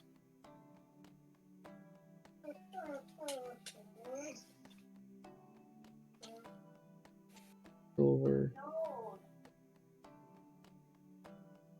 A silver battle. Now did he tell me that, or are you just saying? No, I'm telling you. Not that that's what he's telling you.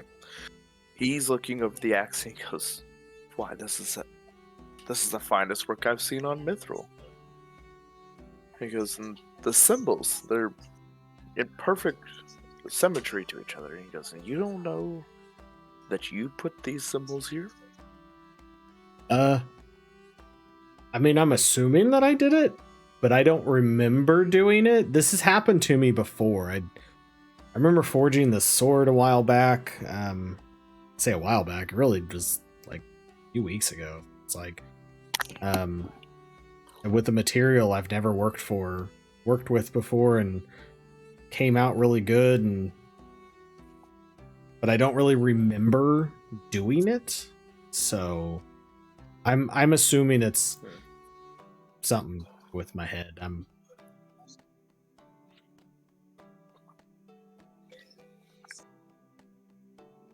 He's like, well, this is marvelous work. He goes, well, the king's son will be pleased.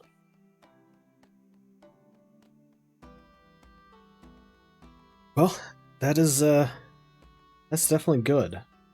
So I don't have to worry about that. I was kind of nervous working with Mithril. Never done it before. Well, if you keep this up, lad,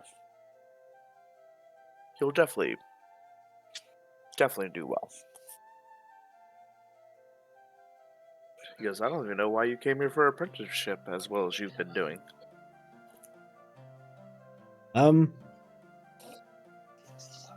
Well, like I said, I haven't worked with a ton of metals. A lot of my forging was more for quick war, and repairing. So iron, steel, that's kind of generally where a lot of my stuff is. I've worked with some other things like silver and bronze, but it's been very little. And I mean, I was told that you guys were the best craftsmen in the world, so if I was going to learn anything, I would have to come to you. So here I am.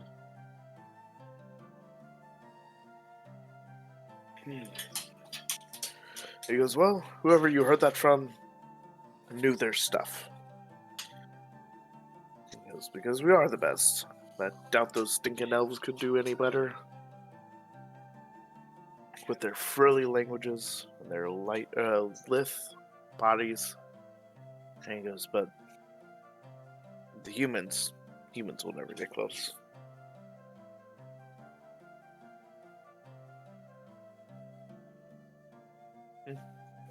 Regardless, fine work, kid.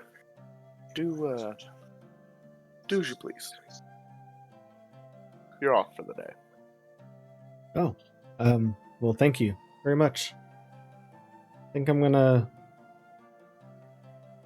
try my hand at fixing the rest of my hammer. Still got a little bit of time, but I don't want to wait until the last second and not be able to. Fair enough. Be about it. As he returns back to his work, you see that he's working on a particularly odd-looking scimitar. Do I recognize anything on it? Any symbols or anything, or is it just just being close to it? You feel like a weird chill to it.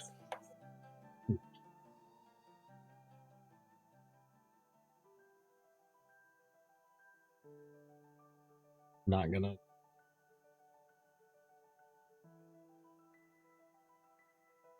Actually, yes. I don't mean to keep you from working, but what is that you're working on? It's a odd feeling. So this, I'm repairing a treasure from a legendary drow. This was one of two swords that he kept on him. This is a silver scimitar known as Icing Death. That would explain the strange feeling.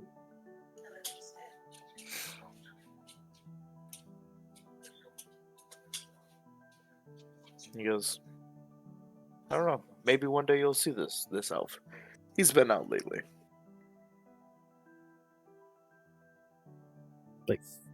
Out? What? Oh, adventuring is all you adventurers do.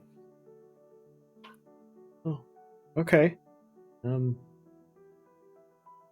right. Well, I was curious. But okay, cool. I'm gonna go work on my hammer now. I'm not gonna like pray per se. But before, or I guess I have to melt down the head. So, I guess as I'm melting, I'm just gonna kind of look down at the shield and look at my holy symbol and just really hope you're okay. Hmm.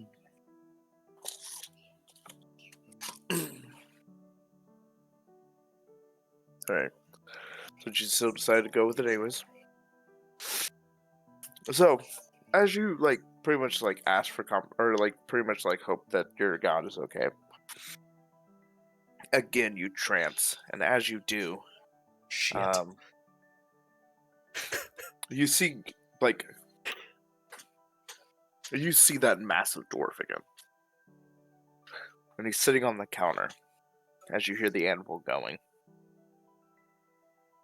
and the dwarf looks down at you and he goes, not once, but twice in my home.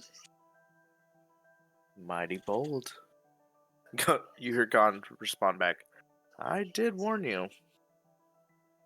He's new to this, so do be easy. He goes, oh, no. Don't worry. I will be easy. He goes, I am their god.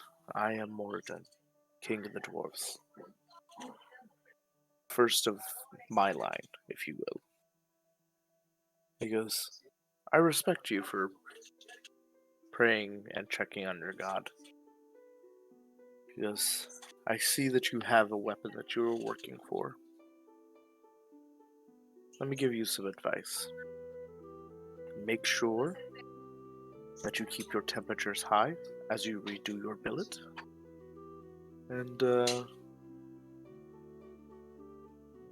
sprinkle a little mithril in there. See what happens.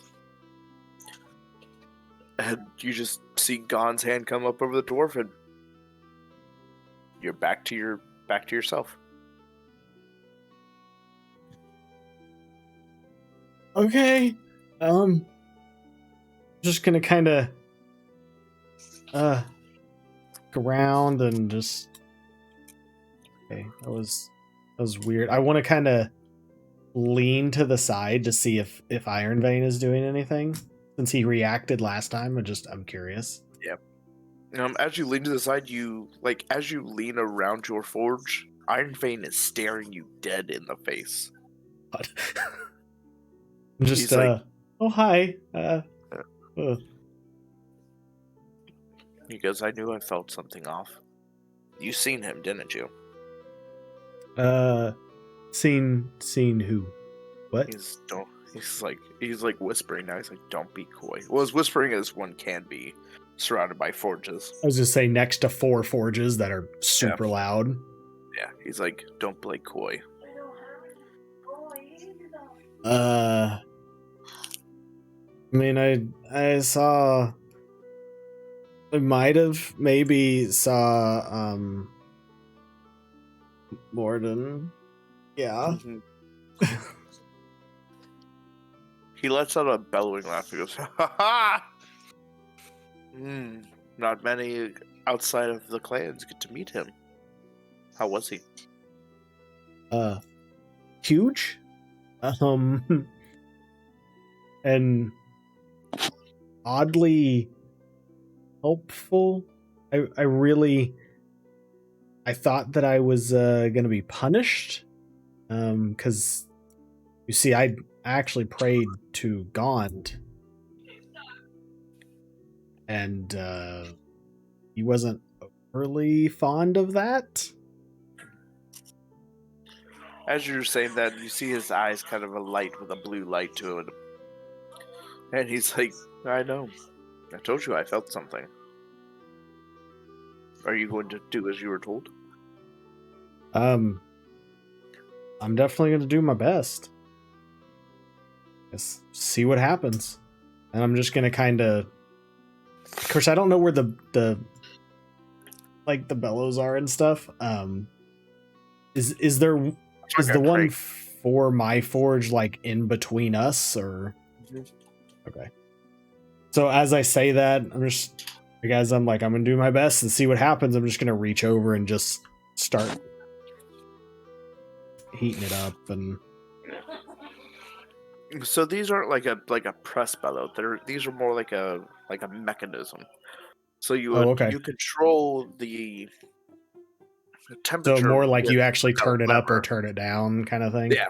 Okay. But it's like a large lever. So you just like kind of crank it up. Okay. Yeah. So that's what I'm gonna do. As I do that, be like I'm assuming. Do you know what I was told? Or he goes, nope, I have no idea. As you just see like a sack fly over the forge and like onto your table.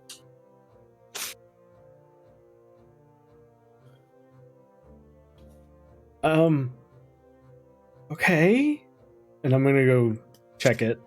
I'm assuming that it's mithril. Mm-hmm. Is it like powdered, like dust? Yeah. So it's You know how have you watched an actual like forging video? I mean, probably not in depth enough to fully know, but I know like when you're hammering and stuff, like particles come off. Yeah. So it's just like leftover residue and stuff. It's like the fleck and stuff like that comes off like the billets as they're cooling. Like, oh. It sounds like you definitely do know what I was gonna had to do. Yeah. And I'm just gonna turn around and look at him and be like, think this is hot enough? He kind of like puts his stuff down and he feels his way around, making sure not to touch the forges, obviously. Mm-hmm. But he sticks his hand like dangerously close to yours and he goes, nope, and just grabs the thing and cranks it up about 3 more knocks. He goes, and then he brings it like back 1 more. He goes, that should be fine, and just waddles back over to his station. Hey, thanks. Not knowing what I was told. You just hear kind of chuckle. Yeah, you just hear like a bellowy laugh. Hey. All right.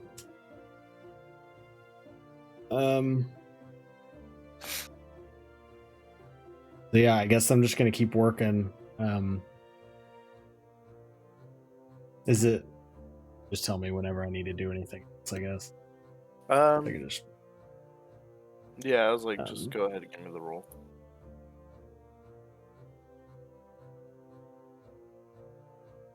Oh wait, stop!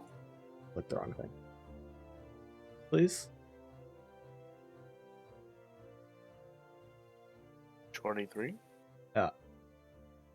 28. Okay. Oh, I didn't know I still had the +5. You weren't supposed to know. Oh, okay. And I myself have no idea when I need to like sprinkle the mithril on it, so I definitely want to do that, but like I myself have no idea when that would actually take place, so I don't know when to say I do it. Well, no. So as you're forging, you're getting it like nice and hot. You bring the billet out, you spray some of the mithril, you hammer it in, put it back in, or you like hammer it to roll it. So as you compact it onto itself, you put it back in, bring it back out, put some more dust on it, and you use the whole bag. Oh, so I'm like hammering it in. Yeah. Like into the okay. Yes. So and you're working through it, and you go into that trance that you do when you're forging something you're not comfortable with. And as you're hammering it out, you get it to the shape that you want it to, and you put it in the forge or in the quench. And then as you bring it back out, your mind goes blank for a second, and you hear Gond go, "Both symbols, kid. You should do it." And by the time you snap back to, you've put both Morden and Gond's symbol on this hammer, as well as the symbol that you sent me. Oh man. Well, which symbol? Because I remember I was going to put multiple on. Well, you said that you were putting. You only sent me one. Well, yeah, because the other ones were just kind of basic. Because one was like the Celtic, or like a Celtic, like moon. Yeah. And then the dragon one. I don't even remember. Okay. Oh, well, I was going to put Gond's symbol on there too, so that's the only other one. Yeah, so pretty much you put the on the left one, or the left side of the head where the pole connects, you put Morden symbol. On the right side you put your team symbol. On the top you put the Celtic moon symbol. And then on the front, on the actual head itself, you leave it emblazoned, but it's Gone symbol on the head. Cool.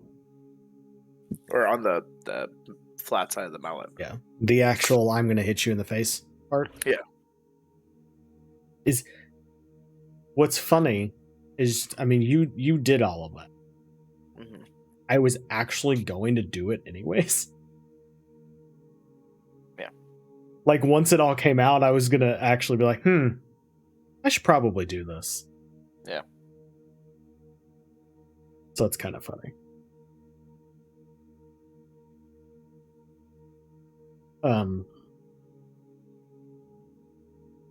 Hey. Trying to think if there was anything. I mean, it's done other than I need to wrap it. Mm-hmm. I can hold it, it's good, like. Mm-hmm. I'm gonna put the bottom of the handle staff. What is that part called? A shaft. Okay, the shaft. Just kind of like stand it like in front of me, I guess, and put one hand on Morden symbol and then the other hand on Gon symbol, just kind of holding it. Mm-hmm. And I'm just gonna say thank you. Yeah. As you're doing that, you hear from your side, because do you cuddle all your weapons? Only the really good ones. To which you hear from the other side of the forge another hearty laugh.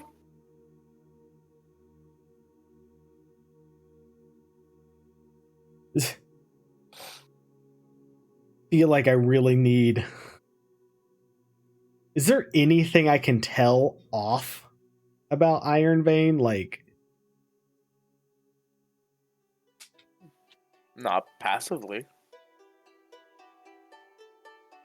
just, I mean, unpassively. Yeah, it's like you can make a hard fucking religion roll. I'm assuming I probably would have needed a 20. Would have been the hard. Yeah. Well, actually, you needed an 18 to pass it. Well, I mean, like I needed to hit 20, so I needed a dirty 20. I'm saying you needed an 18, not an 18 roll, an 18 total. Oh, okay. I'm like just shy. Yeah. You could tell though, like from your check though, that this man wasn't just a warrior. He was also, you could tell like from his mannerisms now that he was also like a cleric as well.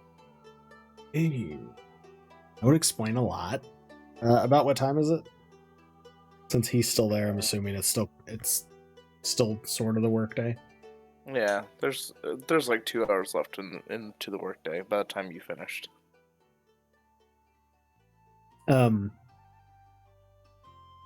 Is there wrappings around, like different types of wrappings or anything, or do I need to go somewhere else? I mean, here at the supply area, there's wrappings and things of the like.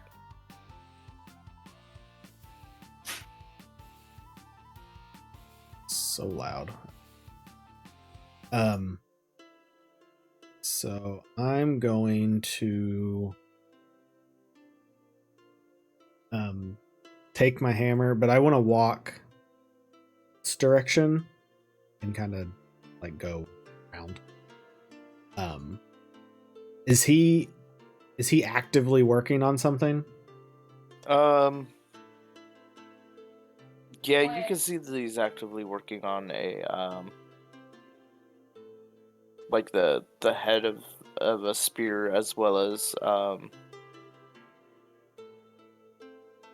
like truing up some arrowheads as you come by. Okay.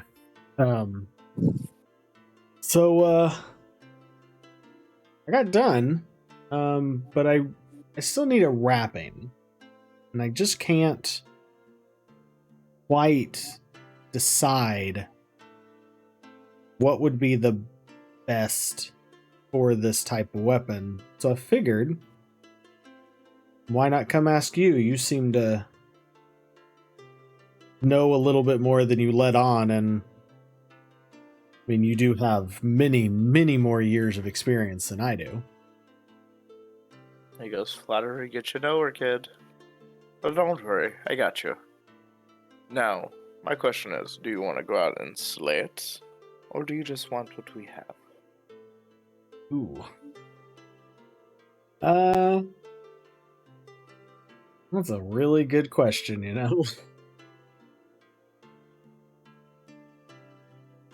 He goes, "Because if you want the perfect wrap for that, there's a set of bears that are to the north of here.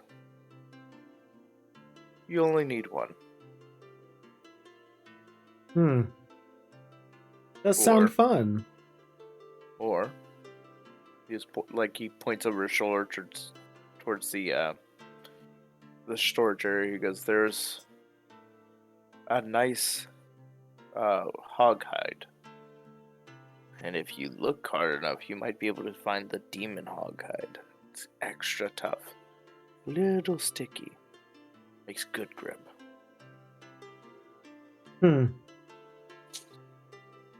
I guess I'll I mean, which would you think? You think assuming I could find the demon hoghide, do you think that would be the better option, or you think I should go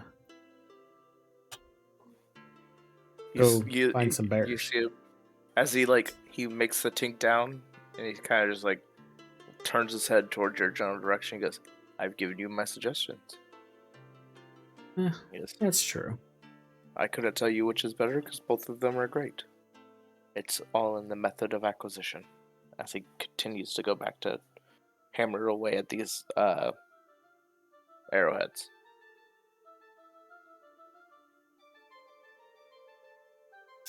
I'm just gonna kind of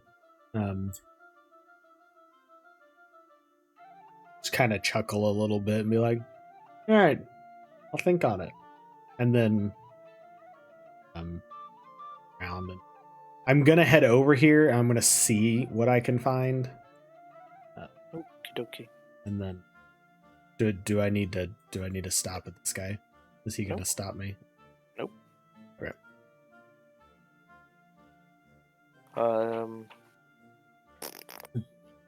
Investigation.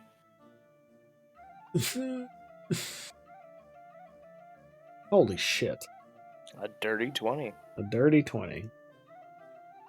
Why can't I roll like this when everybody's around? Like, what the hell? Yeah, right.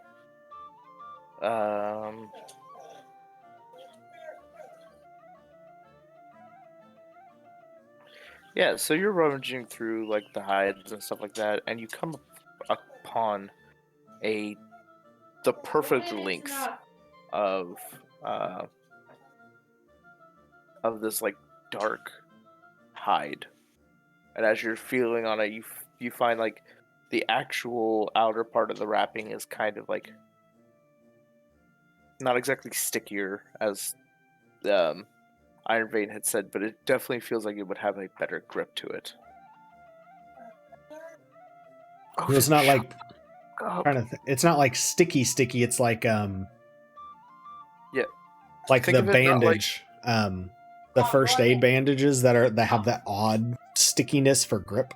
That stuff. I was gonna say, don't think of it like a brand new baseball bat, but think of one that's like been used a couple times and it has like good wear to it. Yeah. Yeah, I'm definitely gonna take that. Yeah. Okay. So yeah, I'm just gonna take that and then just bloop. Yeah. Come back over here and do I have like a stool or anything or? Yeah. Yeah, I was just gonna sit down and start wrapping it. Yeah. Okay. That takes you roughly an hour. Yeah, because you want to make sure it's like nice and tight. Okay. I don't know if I need to step away from where I'm at, but I'm just like once I have the grip done, just kind of like couple like one-handed swings, couple two-hand, just kind of get a feel. Yeah. For it, and then guess I'm gonna have to carry this on my back. Start chasing again, I'm gonna whoop your tail. I mean, you could like sling it into a slot on your belt if you have room. Ooh, I don't know if I have room. Cars passed by our house 3 fucking times. They think I'm abusing our dog. Fucking let them keep passing by. No. So for the time being, I'm actually gonna keep my. And I owed it, and they drove by 2 more times, probably to make sure I was gonna beat your ass. No, I'll put it on my back, and I'll just keep my shield on my arm for the time being. being. Good boy. Go on, go lay down. Okay. So I'm just gonna pick my shield back up, just get it back on my arm, and you don't get a so there's still about an hour or so left of the workday. Okay, I want to go check on the one that was doing the working on the. I mean, I just want to check on the gun and see if he's gotten anything. Because the bullets, I know how to make the casing. He can make the gunpowder, but I need to get the stuff. So that I'm not worried about it. I can't get the stuff. Yeah.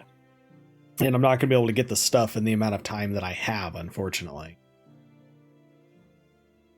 Not before the festival. Like seeing how they're going to get the stuff while you're doing all this.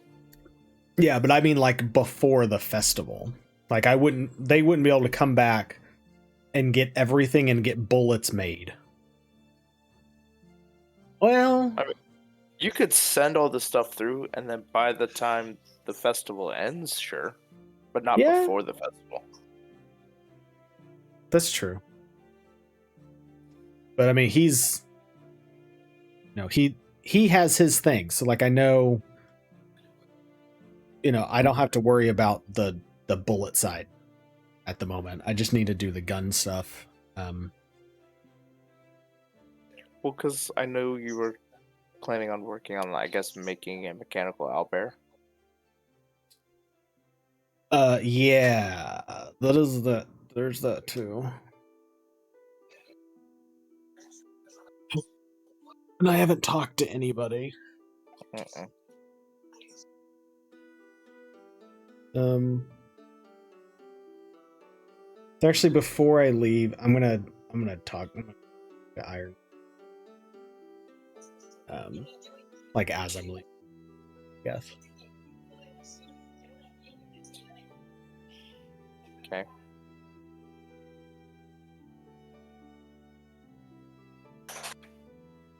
So, luckily I finished my hammer a lot faster than I thought I was going to. There's one other thing that I was hoping to possibly, well, technically two, that I was hoping to learn from you guys. We have a slight dragon problem. I don't know if you had any advice on types of weapons to help against that. And I was reading that you could build mechanical companions that could assist you in battle and almost like a pet kind of thing. Not really sure how to word it. You know what I just thought about? Hmm. Not to rain on your parade. I got a character by that. Mm-hmm. Like, you know the dwarves wouldn't build that, right? Oh, I'm aware. That'd be more of like a gnome thing, and you wouldn't have those kind of things here. Oh, right. So the gnomes here probably wouldn't be able to help you with that thing. So you may have to make another trip someplace else. But yeah, because it's like I was looking to see if it had some sort of like You totally missed it. almost like it's a spell. I'm like, oh my God. But it just says your tinkering has borne you a faithful companion. Like it doesn't even like there's no spell. It's literally just like you were fucking around and boom, there it is. Like you know what? And we're just gonna do it that way. okay, We'll just say that you were fucking around in your off time, and then you just kind of boom made one. Yeah, I mean that's fine. I was trying to do it as much story as possible because I was like, no, it makes sense. And in all honesty, it'd be really, really hard for us to try to roleplay that out. Oh yeah. So, I mean, I was gonna extra tinker to build it, but I thought if like there was like a book on it or something somewhere, and then I could just do it. Quit it. Did you hear me though? No, what? You already I know. was like, quit being extra about it. Right? Just... Well, I'm trying to not make it just weird, you know. I just come in one day at a session and be like, "Oh yeah, by the way, I have this robot owlbear." Oh, I am. And then everyone's gonna be like, "What?" No, you can give them zero explanation. I mean, that's true. But his name is Steve. Like I have this. Yeah, his name is Steve. All right. How'd you acquire it? Don't worry about it. Let me pull it up just to make sure I'm giving you the proper check. And I'm gonna use your fucking sheet. My sheet ain't shit. Nothing on my sheet.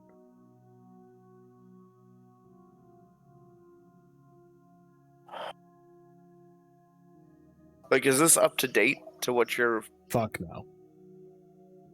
No, it's nowhere near up to date. Well, then I hope to God your sleight of hand's better than 2. Where the fuck? It's a dex based. And no, it's not. My sleight of hand is still 2. Alright. I will give you 3 options that will make sense. Alright. Sleight of hand, because of all the moving parts. Okay. Investigation, to kind of figure things out, this and the other. Or perception, having to pretty much have it watched be done for like a second or third time. Okay. I'll let you choose which of those you want to go with. And all you gotta beat is a number I'm not gonna tell you because it seems like every time I tell you what the number is, you fail it. That's true. That's true. So, because I'm not actually doing it, so my Tinker's tools wouldn't apply in it. So yeah, the only time the Tinker's tools would apply would be your sleight of hand.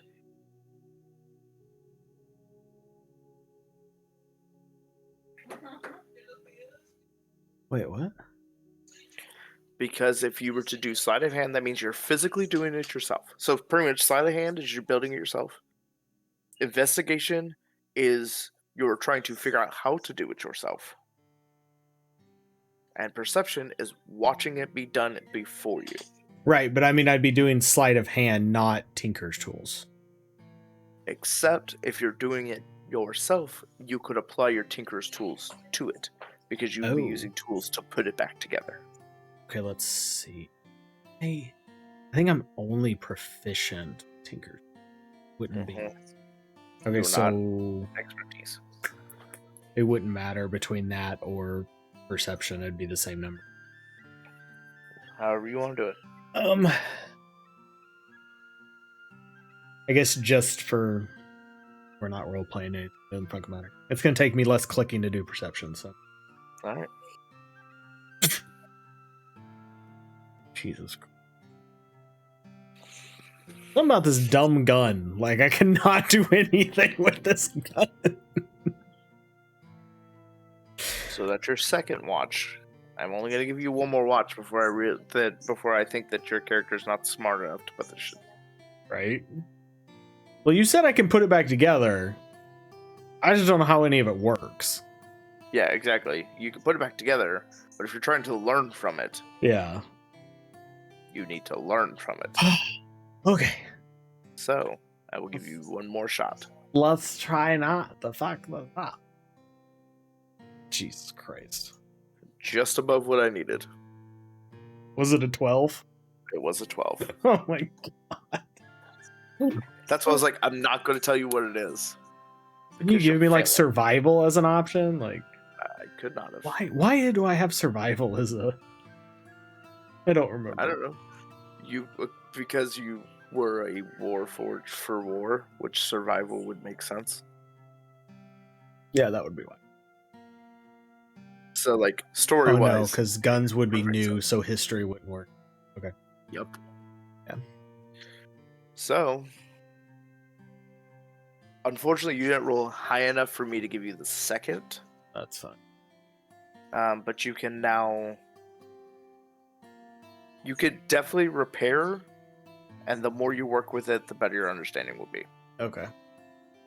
So for right now, you could definitely repair the Pale Drider if it were to malfunction. Okay. So do write that down for me, because I'm not going to remember. I guess I'll just tinker around. Like, I'll just stay here for the period of time and tinker so that when I come back, I have somehow miraculously hated Albert.